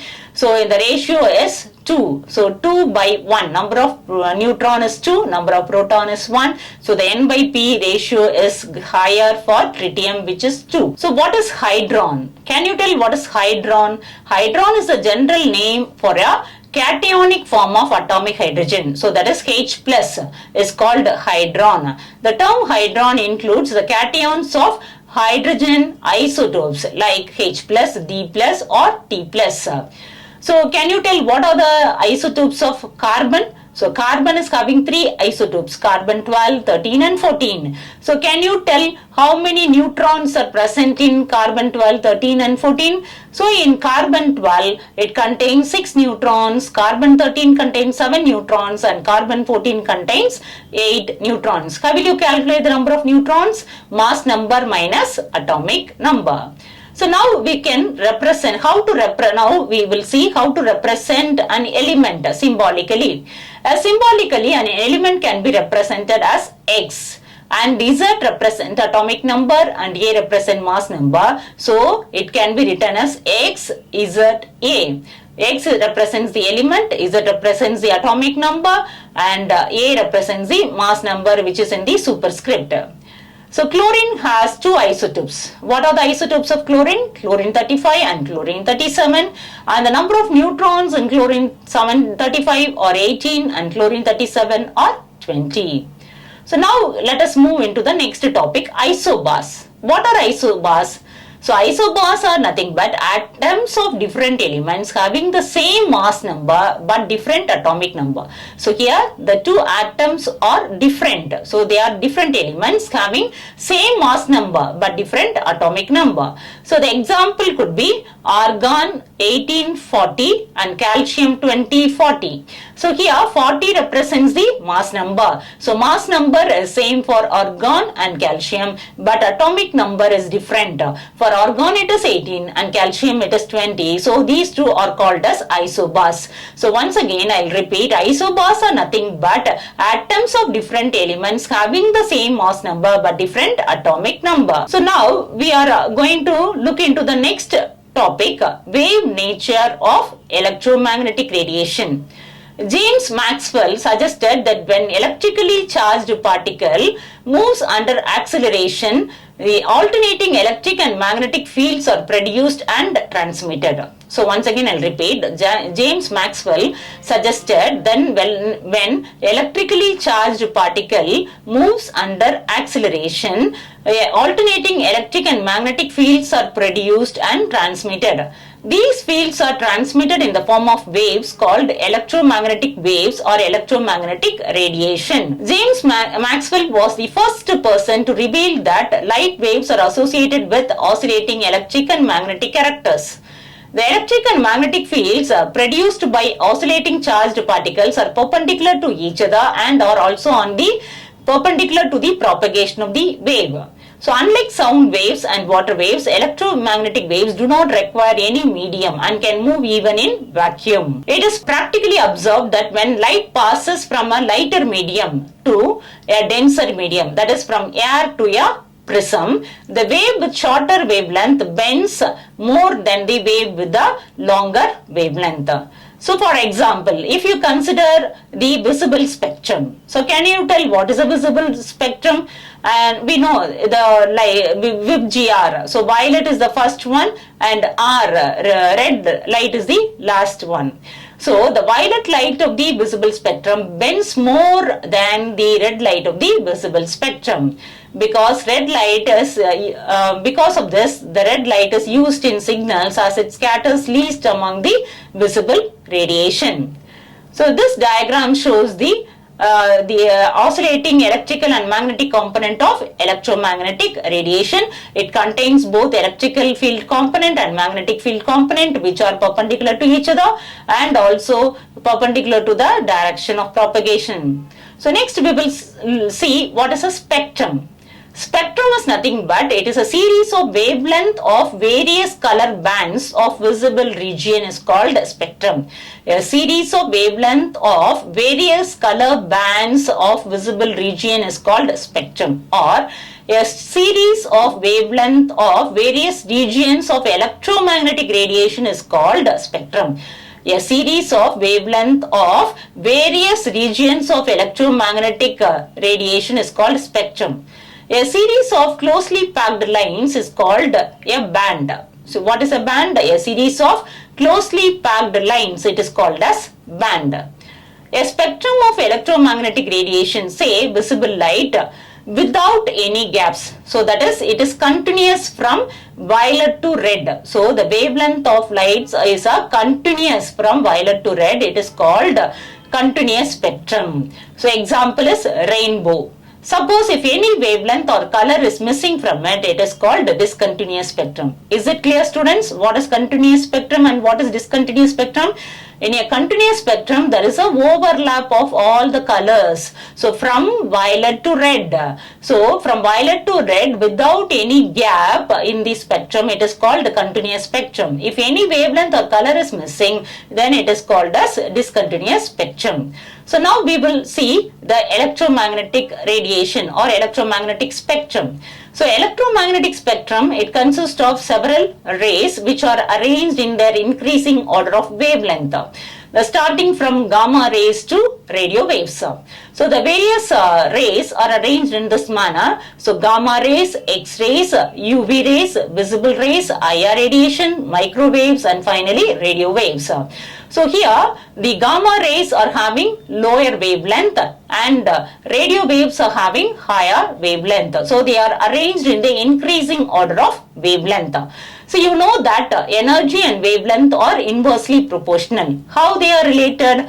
E is equal to hc by lambda. So when lambda or wavelength is higher, energy is lesser. So in other words, the gamma rays are having high energy, whereas the radio waves are having lower energy. So now we look into the atomic structure or the visible region of electromagnetic spectrum. What is the visible region of electromagnetic spectrum? So what is the wavelength of light in this visible region? Can you tell? So the wavelength of light in visible region is from 400 nanometer to 750 nanometer, starting from violet to red. So it contains violet, indigo, blue, green, yellow, orange and red. So lambda represents the wavelength of the radiation in nanometers. Now let us look into some of the terms used in the electromagnetic spectrum. So first factor is called frequency. Can you tell what is frequency? Frequency is number of oscillations made by a wave in 1 second. So frequency is nothing but the number of oscillations made by a wave in 1 second. It is called as frequency. The unit of frequency is given by cycles per second, CPS, or in hertz. So 1 hertz is 1 cycle per second. So the frequency is given by the formula nu is equal to C by lambda. So what is C? So C is the velocity of light. The value is 3 into 10 power 8 meter per second, and lambda is called wavelength. The frequency of UV radiation is 10 power 16 hertz. So now let us look into the next term called wave number. So wave number is indicated by nu bar. The number of waves present per unit length is called wave number. The number of waves present per unit length is called wave number. So wave number is given by the formula nu bar is equal to 1 by lambda. It is the reciprocal of wavelength. The unit of wave number is either centimeter inverse or meter inverse. The wave number is the reciprocal of wavelength. So next we will see what is wavelength. So wavelength is the distance between any two successive trough or crest in a electromagnetic wave is called the wavelength. So once again I will repeat, the distance between any two successive crest or trough is called the wavelength. Crest is nothing but the two successive peaks. The peaks are called as troughs. Peaks are called crest and the valleys are called as trough. So the distance between any two successive peak is called as wavelength. So wavelength is measured in different units. We will look into the different units used for wavelength. The first unit is Armstrong. Can you tell what is 1 Armstrong? So 1 Armstrong is 10 power minus 10 meter or it is 10 power minus 8 centimeter. The next one is nanometer. So you already know that 1 nanometer is 10 power minus 9 meter, that is equal to 10 power minus 7 centimeter. The third unit is picometer. Can you tell what is 1 picometer? 1 picometer is equal to 10 power minus 12 meter or 10 power minus 10 centimeter. So now we will go see the relation between the various units. 1 nanometer is equal to 10 Armstrong, which is equal to 1000 picometer. So 1 Armstrong is equal to 100 picometer. 1 micron is 10 power minus 6 meter and 1 micrometer is equal to 10 power minus 9 meter. Now we will see a small problem. So what is the value of 300 nanometer in Armstrong? So can you calculate this? So what is 1 nanometer in Armstrong? 1 nanometer is equal to 10 Armstrong. So here the value given is 300 nanometer. So we have to multiply 300 by 10. So when you multiply, the answer is 3000 Armstrong. So now we are going to look into the particle nature of electromagnetic radiation, Planck's quantum theory. The particle nature of electromagnetic radiation was given by Max Planck's quantum theory. So some of the experimental phenomena such as diffraction and interference can be explained by the wave nature of electromagnetic radiation. So by the wave nature of electromagnetic radiation, we can able to explain the phenomena of diffraction and interference. The following observations could not be explained by even after the electromagnetic theory of 19th century. The nature of emission of radiation from hard bodies, that is, example is black body radiation. The ejection of electron from the metal surface when radiation strikes it. The variation of heat capacity of solid as a function of temperature. The line spectrum of atoms with special reference to hydrogen atoms. This explains the particle nature of electromagnetic radiation. So now we will look into the black body radiation. When solids are heated, they emit radiation over a wide range of wavelength. So when solids are heated, they emit radiation over a wide range of wavelength. So here in this diagram, a picture is given. So a black body is heated by solar radiation and the radiation is emitted by the black body.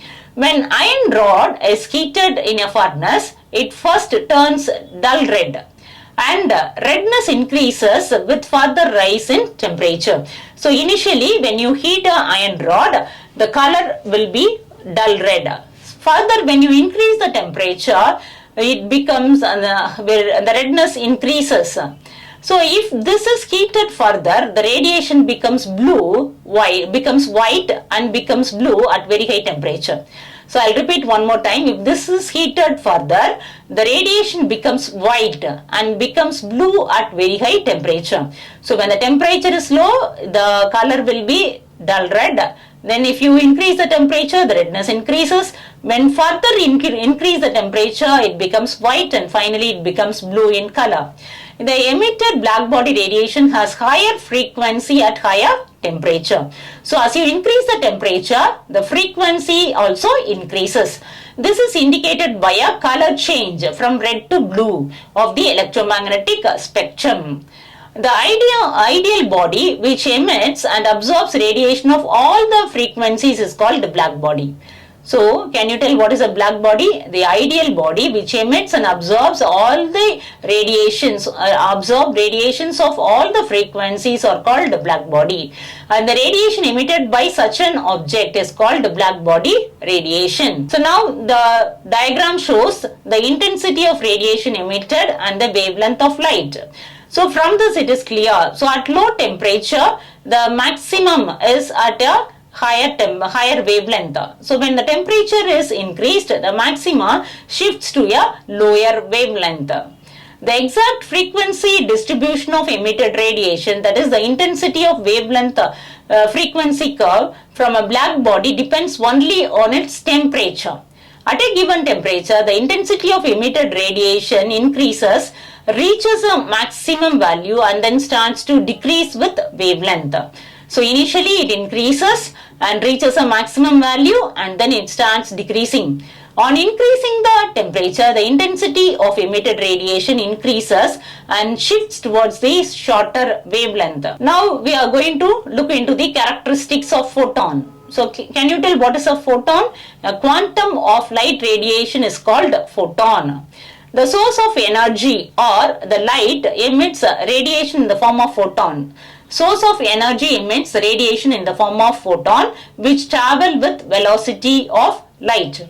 So the energy of photon is given by E is equal to h nu, which is hc by lambda, that is equal to hc nu bar, where h is the Planck's constant, which is 6.626 into 10 power minus 34 joule second, where c is the velocity of light, which is 3 into 10 power 8 meter per second. So now we are going to look into the characteristics of photon. All photon in vacuum travel with same speed as the velocity of light, 3 into 10 power 8 meter per second. The speed changes in different media but frequency remains the same. Photons are electrically neutral and are not affected by electric and magnetic field. Photon travel as wave but absorbed as particle. So now we are going to look into the formula how energy is related to frequency and wavelength and wave number. So energy of radiation is directly proportional to frequency. E is proportional to nu and it is inversely proportional to wavelength. E is inversely proportional to 1 by lambda and it is directly proportional to wave number. So E is proportional to nu bar. So now we are going to look into the next topic, photoelectric effect. So what is photoelectric effect? Hertz performed a very interesting experiment in which electrons were emitted from the surface of certain metals like potassium, cesium, rubidium when exposed to light. So this phenomenon is called the photoelectric effect. I'll repeat one more time. So when certain metals like potassium, cesium, rubidium are exposed to light, electrons were emitted from their surface. So this is called photoelectric effect. So now this picture shows the diagram to carry out this experiment. So it contains the emitter cathode and a collector anode. The two electrodes are connected to a battery. So now light strikes on the surface of the metal and the electrons are ejected and it is directed towards the anode.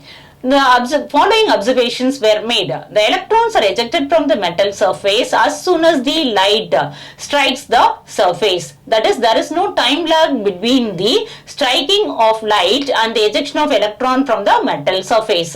As soon as the light strikes the metal surface, electrons were immediately ejected out of the metal. The number of photoelectrons ejected is proportional to the intensity or the brightness of light.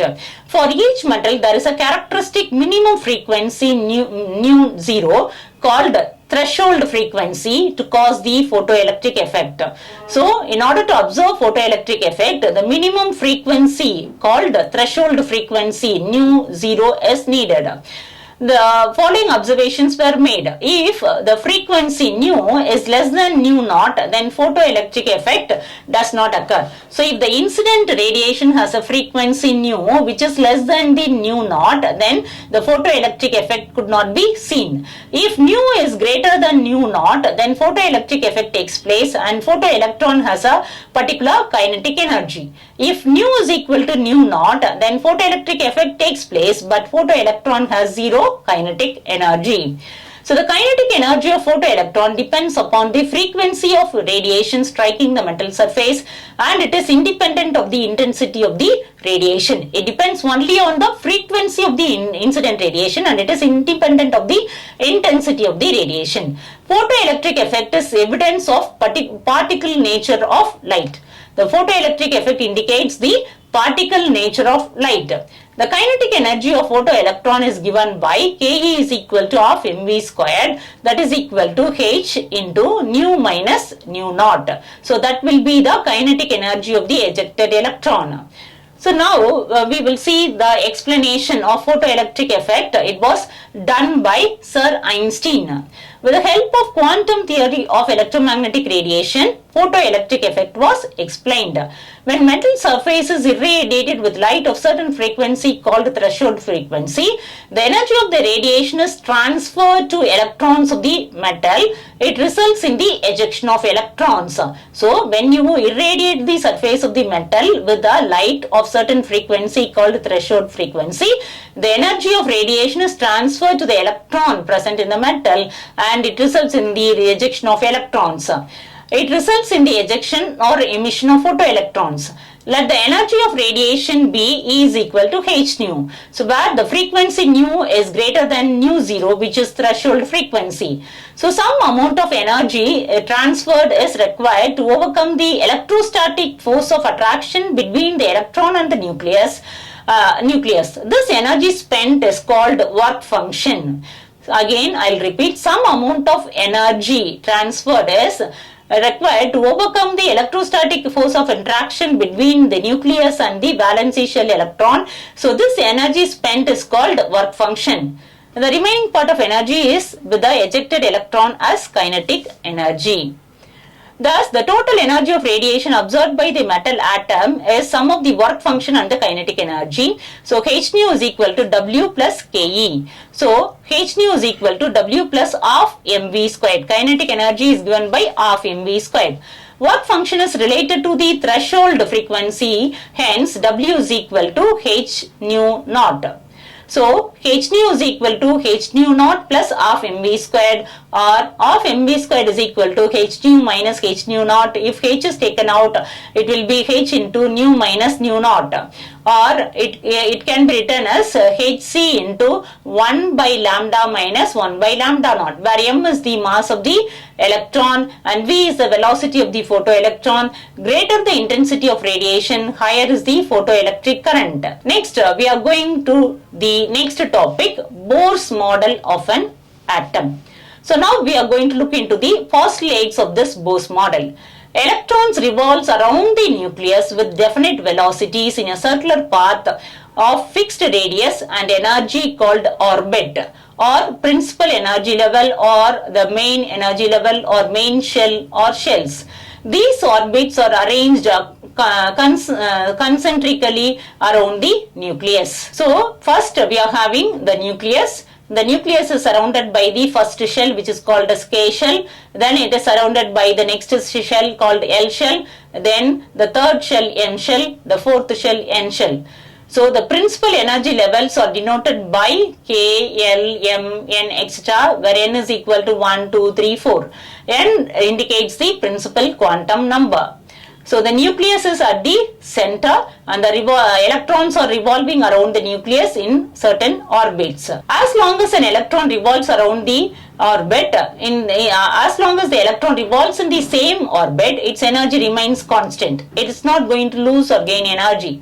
The electron neither emits energy nor absorbs energy. Hence, these orbits are termed as stationary orbits or stationary states. The energy of electron changes when electron moves from one orbit to another orbit or shell. So, by absorbing sufficient energy h nu, electron moves from the lower energy level to the higher energy level, or the lower energy orbit to higher energy orbit. This process is called excitation. When electron falls from higher energy level to lower energy level, then energy h nu is emitted.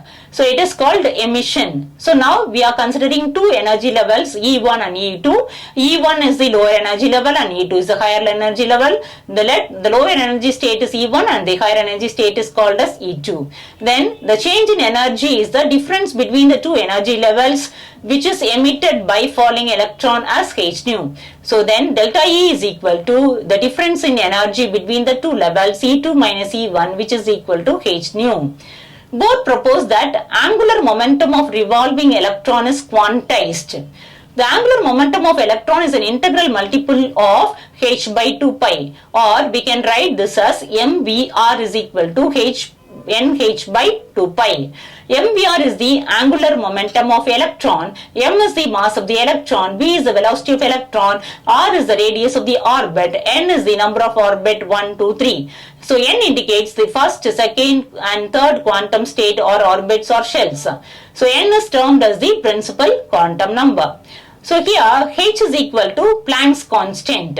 So 2 pi radians covered by the electron around the circumference of the orbit, or we can write mvr is equal to nh by 2 pi. When n is equal to 1, mvr is equal to h by 2 pi. When n is 2, it is mvr is equal to 2h by 2 pi or h by pi. So when n is equal to 3, mvr is equal to 3h by 2 pi. So which are fixed values, hence angular momentum is quantized.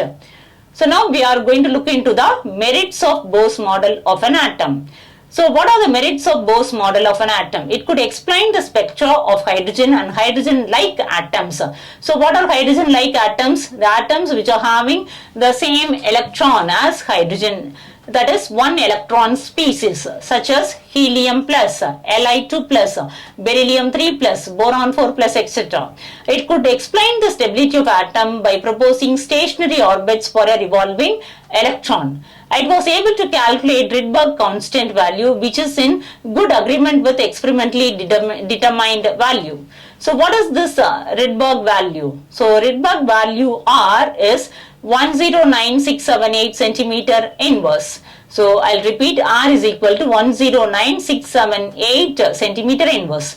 Bose energy equation could be applicable for hydrogen atom as well as for hydrogen-like species, one electron species such as He plus, Li2 plus, beryllium 3 plus and boron 4 plus, etc. According to this, we can calculate the energy of electron in an orbit from this formula. En is equal to minus 2 pi squared m e power 4 z cube by n squared h squared.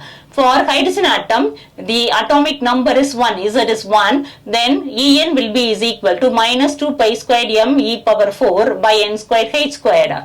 Then when you calculate the energy of electron, it comes around to be minus 21.72 into 10 power minus 12 by n squared year per atom, or minus 21.72 into 10 power minus 19 by n squared joules per atom, or it is minus 13.6 by n squared electron volt per atom, or minus 313.6 n squared kilocalories per mole, or minus 1312 by n squared kilojoules per mole. So now En is related to Rydberg constant from this following equation. En is equal to minus RH into 1 by N1 squared. So E1 is equal to minus 2.18 into 10 power minus 18 in the ground state, and E2 is equal to minus 0.545 into 10 power minus 18 joules, the second energy level or first excited state. The radius of orbit can be calculated by using Bose's equation. Rn can be written as Rn is equal to n squared h squared by 4 pi squared m e power 2 z. For hydrogen atom, z is equal to 1. So Rn for hydrogen atom is 0.529 n squared Armstrong. For hydrogen-like species, Rn is equal to 0.529 n squared by z Armstrong. The frequency of the lines in the hydrogen spectrum were calculated by using Bose's equation and are found to be in good agreement with experimental values of various spectral lines. Now we are going to look into the topic demerits of Bose model of an atom. What are the failures or limitations of Bose model of an atom? It could not explain the spectra of multi-electron species. That is, the atoms or ions such as helium, Li plus, beryllium or Be2 plus, which are having more than one electrons. It could not explain the fine spectrum of atoms or ions. What is fine spectrum? If you could observe the spectrum under high resolution spectrometer, it is found to contain several lines. It could not be explained by the Bose model. It could not explain the Zeeman effect. What is Zeeman effect? The splitting of spectral lines under the influence of strong magnetic field. And also it could not explain the Stark effect. What is Stark effect? Splitting of spectral lines under the influence of strong electric field. Bose model could not explain the ability of atoms to form molecules by chemical bonds. It could not explain the quantization of angular momentum of electron, that is mvr is equal to nh by 2 pi. It is against the Heisenberg's uncertainty principle. It is a flat model of an electron that is only two-dimensional. So now we are going to look into the line spectrum of hydrogen. When electromagnetic radiation strikes or interact with matter, that is atoms and molecules gets excited and by absorbing energy and reach to higher energy state and fall back to lower energy state by emitting the radiation, and this constitutes the various regions of electromagnetic spectrum. So that is when atoms or molecules or when interact with the electromagnetic radiation, it absorbs energy and goes to the higher energy state and returns to the lower energy state by releasing the energy. To observe emission spectrum, the substance should be either heated or irradiated by light or electromagnetic radiation. The spectrum of electromagnetic radiation obtained from the emitted radiation of a substance is called emission spectrum. When a radiation is passed through a sample, the spectrum obtained from it has certain dark regions due to absorption of radiation is called absorption spectrum. So now we are going to see what is an absorption spectrum. When a radiation is passed through a sample, the spectrum obtained from it has certain dark regions due to absorption of radiation. So that is called absorption spectrum. So in other words, the background will be bright in color and some regions will be dark. That regions, the particular wavelength is absorbed by the given substance. So absorption spectrum contains a dark, bright background having some dark regions. An absorption spectrum is like a photographic negative of an emission spectrum. So emission spectrum has a bright bands or lines on a dark background. So what is emission spectrum? The background will be dark and you will be having some bright lines wherever some of the wavelength is emitted. So that region alone looks bright. So emission spectrum contains bright lines on a dark background, whereas absorption spectrum contains a dark region over a bright background. So now here this picture shows the emission of radiation by a sample. So it could be either a band or it could be a line. So what is a band spectrum or what is a line spectrum? So in the emission spectrum, if the emission spectrum contains a dark background and a band of visible colors, so bright band. So what is a bright band? It contains a group of closely spaced lines, then it is called the band spectrum. Whereas in the case of emission line spectrum, the background will be dark and it is having a bright lines. So the bright lines on a dark background, it is called emission line spectrum. So now we are going to look into the absorption spectrum. So what is absorption spectrum? It has a dark band or lines on a bright background. Suppose if you are having dark band, what is dark band? A group of closely packed lines on a bright background, it is called band spectrum. Or if you are having dark lines on a bright background, it is called absorption line spectrum. If you have only a single line at some some region, then it is called a line spectrum. If you are having a closely spaced lines, then it is called band spectrum. So now we are going to look into the difference between the absorption spectrum and emission spectrum. What is absorption spectrum? the spectrum produced by absorption of radiation is called absorption spectrum. The spectrum produced by the emission of radiation is called emission spectrum. The absorption spectrum should contain dark lines on a bright background, whereas the emission spectrum contains bright lines on a dark background. The absorption spectrum corresponds to the absorption of radiation by a substance.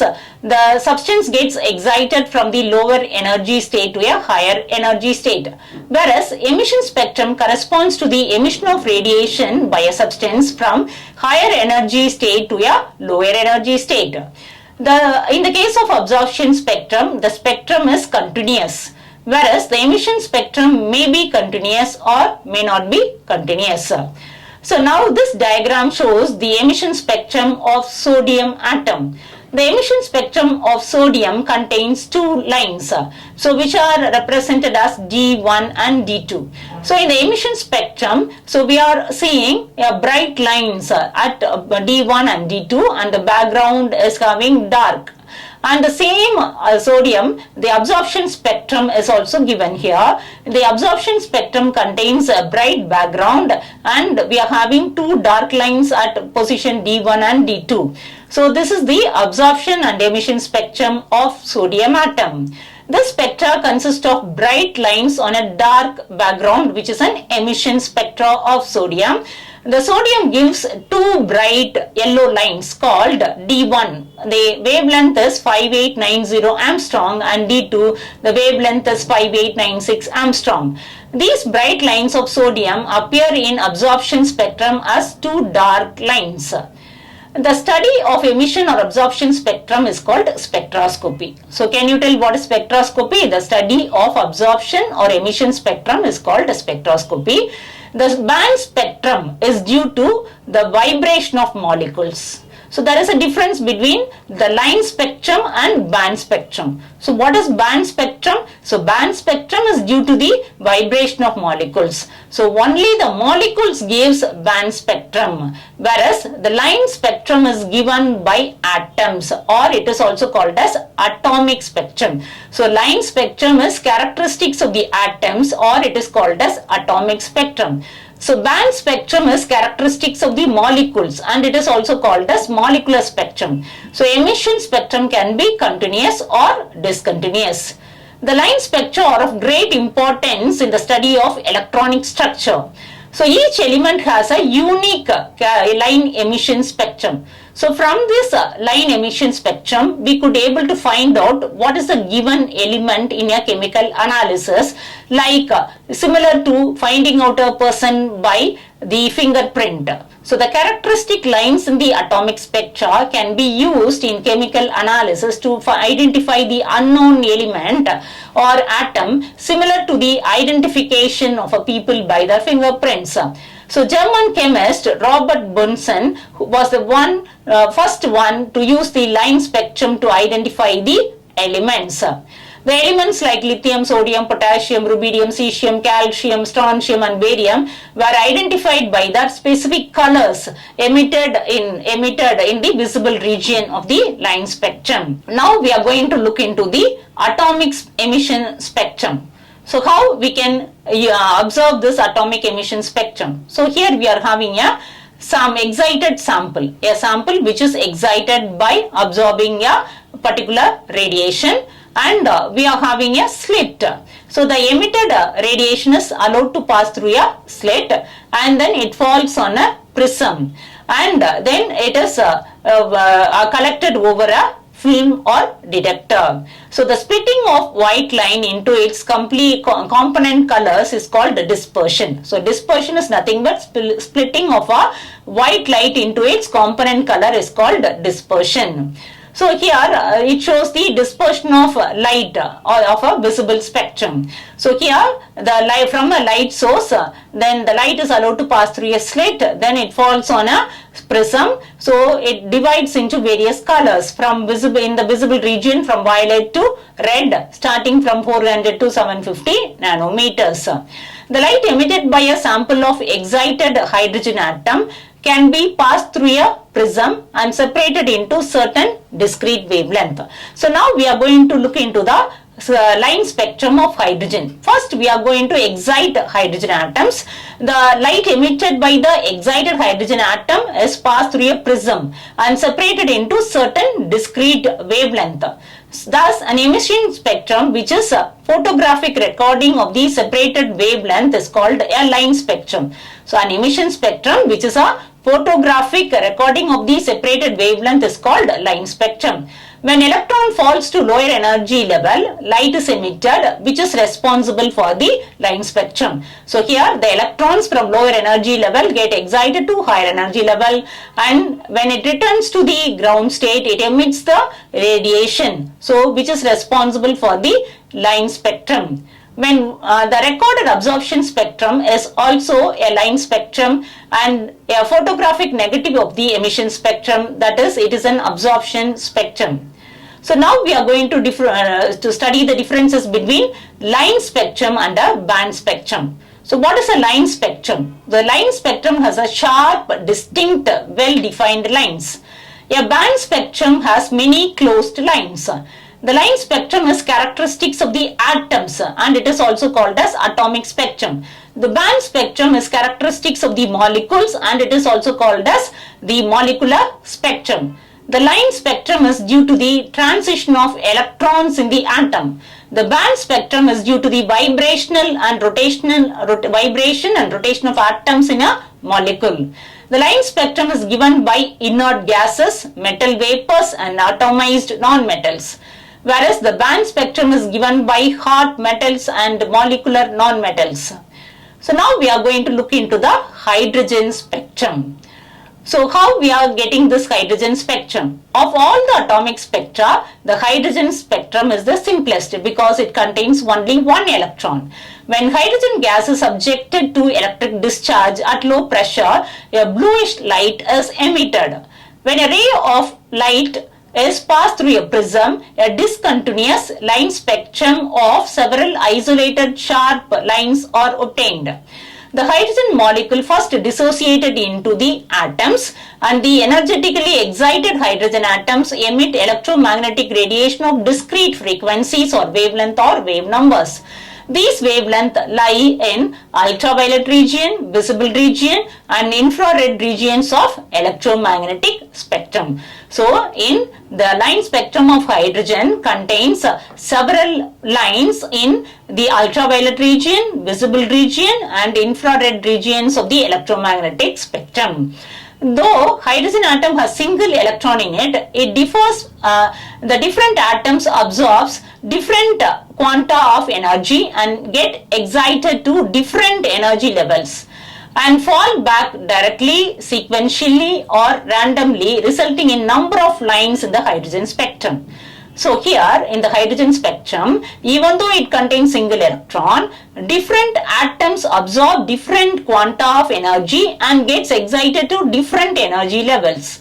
So when it returns to ground level, so it can fall back directly or sequentially or randomly, and we are getting many lines in the hydrogen spectrum.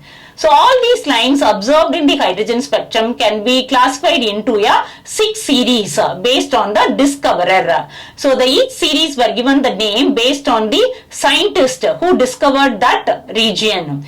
The spectral series are classified into 6 types. The first one is called Lyman series, which is observed in the ultraviolet region. The second series is called Balmer series. It is observed. It is the only line spectrum which is observed in the visible region. The third spectrum series, it is called Paschen series, which is observed in the near IR region. The fourth one is called Bracket series, which is seen in the middle IR region. And the fifth one is Fun series, which is seen in the far infrared region. And the last one, it is called the Humphrey series, which is seen in the IR region of the electromagnetic spectrum. So in hydrogen spectrum, it contains series of 6 lines, so which are given after the name of the scientist who discovered them. So now this diagram shows the line spectrum of hydrogen atom. So N is equal to 1. It represents the ground state of hydrogen atom. And we have several excited states from N is equal to 2, 3, 4, 5, 6, 7, 8.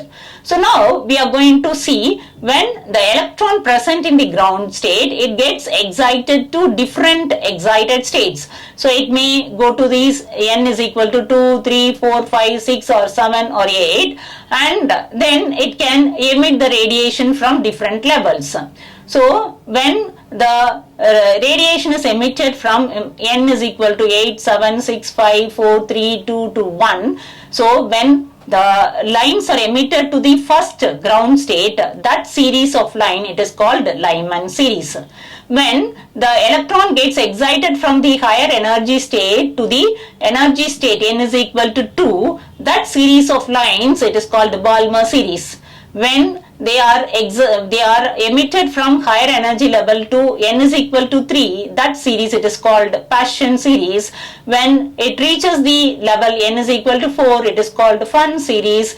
And it is when n is equal to 5 and 6, similarly for Humphrey series. First we are going to look into the Lyman series. In the series, electron falls from higher energy levels, that is N2 is equal to from the second, third, 4, 5, etc. into lower energy level N1 is equal to 1. So here the lower energy level is N1 equal to 1, and from several higher energy levels from N2 is equal to 2, 3, 4, 5, etc. the electron falls into the ground state. The spectral lines are of higher energy than other spectral lines, hence it is seen in the ultraviolet region. So this spectral line is having highest energy when compared to all other spectral lines. The next series is called Balmer series. In the series, electron falls from the higher energy levels, that is N2, it starts from 3, 4, 5, etc. into the lower energy level N1 is equal to 2. So here the lower energy level N1 is 2. So such a series, it is called Balmer series. The third type is Paschen series. In the series, electron fall from higher energy level. So N2, it starts from 4, 5, 6, etc. and the electron falls back into the lower energy state N1 is equal to 3. The spectral lines are lower in energy or they lie in the infrared region. The next one is bracket series. In the series, electron falls from the higher energy level N2. So here N2 starts from 5, 6, 7, etc. into lower energy level N1 is 4. The spectral lines are of lower energy. It is seen in the mid-IR region. The next series is called the Fun series. Here the electron falls from the higher energy states. Here N2, it starts from 6, 7, 8 into lower energy level. Here N1 is 5. The spectral lines are of lower energy and they are lie in the far infrared region. The last series is called Humphrey series. In the series, electron fall from the higher energy level. Here N2 starts from 7, 8, 9 into the lower energy level and N1 is 6.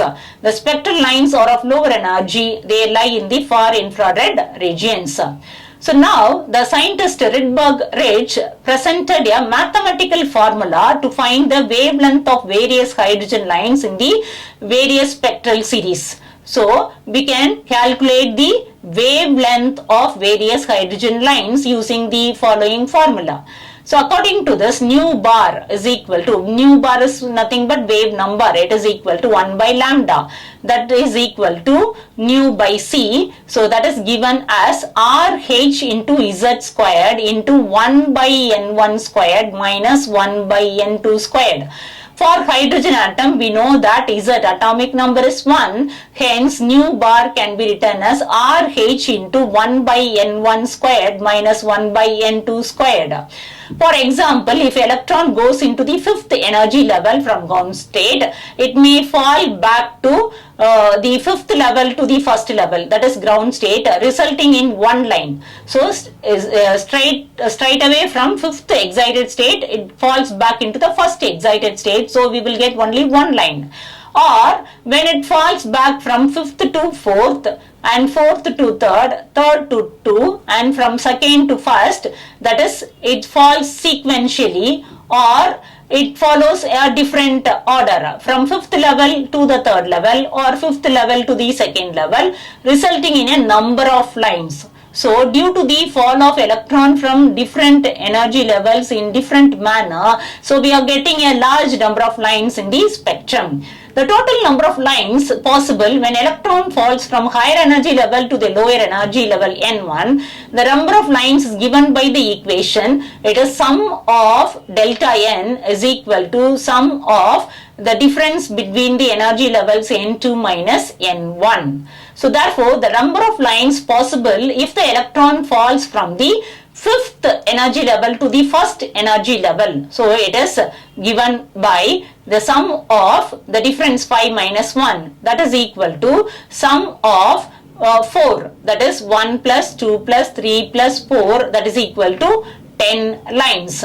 So it is given in this diagram how we are getting 10 lines. So in the first case, the electron falls from the fifth level to fourth level to third level to second level to first level. So in this case, we are having 4 lines. In the next case, the electron falls directly from fifth to third or fifth to second. In this case, we are having 2 lines. In the next case, the electron can fall directly from fifth to first one, or fourth to second one, or fourth to first one, or third to first one. So we are having different number of lines in the spectrum. So far we have studied about the atomic spectrum of hydrogen atom. So now we can use the formula to calculate the energy of electron in an orbit. So here the energy of electron in an orbital is given by the following formula. En is equal to minus 2.18 into 10 power minus 18 Z squared by N squared, where Z is the atomic number. And the radius of an orbit is given by Rn is equal to 52.9 N squared by Z picometer, where Z is the atomic number. And we can also calculate the velocity of the electron by the formula V is equal to 2.18 into 10 power 8 Z by N centimeter per second. Now we are going to look into the dual behavior of matter. Now we are going to look into the next topic, the quantum mechanical consideration and subatomic particles. Due to certain limitations of Bohr's atomic model, a better model of an atom is required. It should be more generalized. To important developments, the formation of such a model is based on the following. First one is the dual character of matter, and the second one is the Heisenberg's uncertainty principle. First, we will look into the dual behavior of matter. So, de Broglie in 1924 proposed that matter, like radiation, should also exhibit dual behavior. That is, it should behave both as a particle as well as like a wave. This means that like photon, electron should also exhibit a wave character apart from its particle character, which is called dual character. So according to de Broglie, a matter in motion should exhibit dual character, that is, it should have both wave nature as well as particle nature. So the de Broglie equation is given by the formula lambda is equal to h by mv, or lambda is equal to h by p, where h is Planck's constant and m is the mass and v is the velocity and p is nothing but momentum, which is the product of mass into velocity. Now we are going to look in detail the de Broglie's equation. The de Broglie's prediction was confirmed experimentally when it was found that electron beam undergoes diffraction. So it was experimentally verified when an electron beam undergoes diffraction. What is diffraction? Diffraction is nothing but bending of a wave at the edges. So diffraction is the characteristic of a wave nature of electron. This phenomenon has led to the development of electron microscope, which uses the wave nature of the electron in the same way an ordinary microscope which uses the wave nature of the light. Electron microscope produces 15 million times magnification of an object. The wavelength associated with ordinary objects are too small because of their large mass, such that their wave properties cannot be detected. For larger objects, the wave properties cannot be detected because the wavelength associated with such a particle is very, very small. The wavelength associated with electron and other subatomic particles with very small masses can be measured experimentally. So lambda, you know that equation is lambda is equal to h by P. De Broglie's wave equation is applicable for smaller particles like electrons, protons, neutrons, atoms and molecules which travel with very high velocities as they have very small mass. De Broglie wave equation is not applicable for larger objects like football, volleyball, baseball, etc. Because they travel with low velocities, and these are also insignificant even if they travel with high velocities due to their huge masses, because they have high mass, so the wavelength associated with them is very small to detect. Now we are going to look into the next topic, Heisenberg's uncertainty principle. The uncertainty principle is a consequence of dual behavior of matter and radiation. It states that it is impossible to determine simultaneously the exact position and the exact momentum of a fast moving particle like electron. I'll repeat one more time. It states that it is impossible to determine simultaneously the exact position and the exact momentum of a fast moving particle like an electron. Mathematically, it can be written as delta x into delta px is greater than or equal to h by 4 pi. Or we can write delta p as m into delta vx. So this equation can be written as delta x into m into delta vx, which is greater than or equal to h by 4 pi. Or we can rearrange this equation as delta x into delta vx is greater than or equal to h by 4 pi m, where delta x is the uncertainty in position and delta p is the uncertainty in momentum and delta v is the uncertainty in the velocity of the particle. If the position of the electron is known exactly with very high degree of accuracy, then the velocity of electron will be uncertain. So delta v is large. Or if the velocity of an electron is known with high degree of accuracy,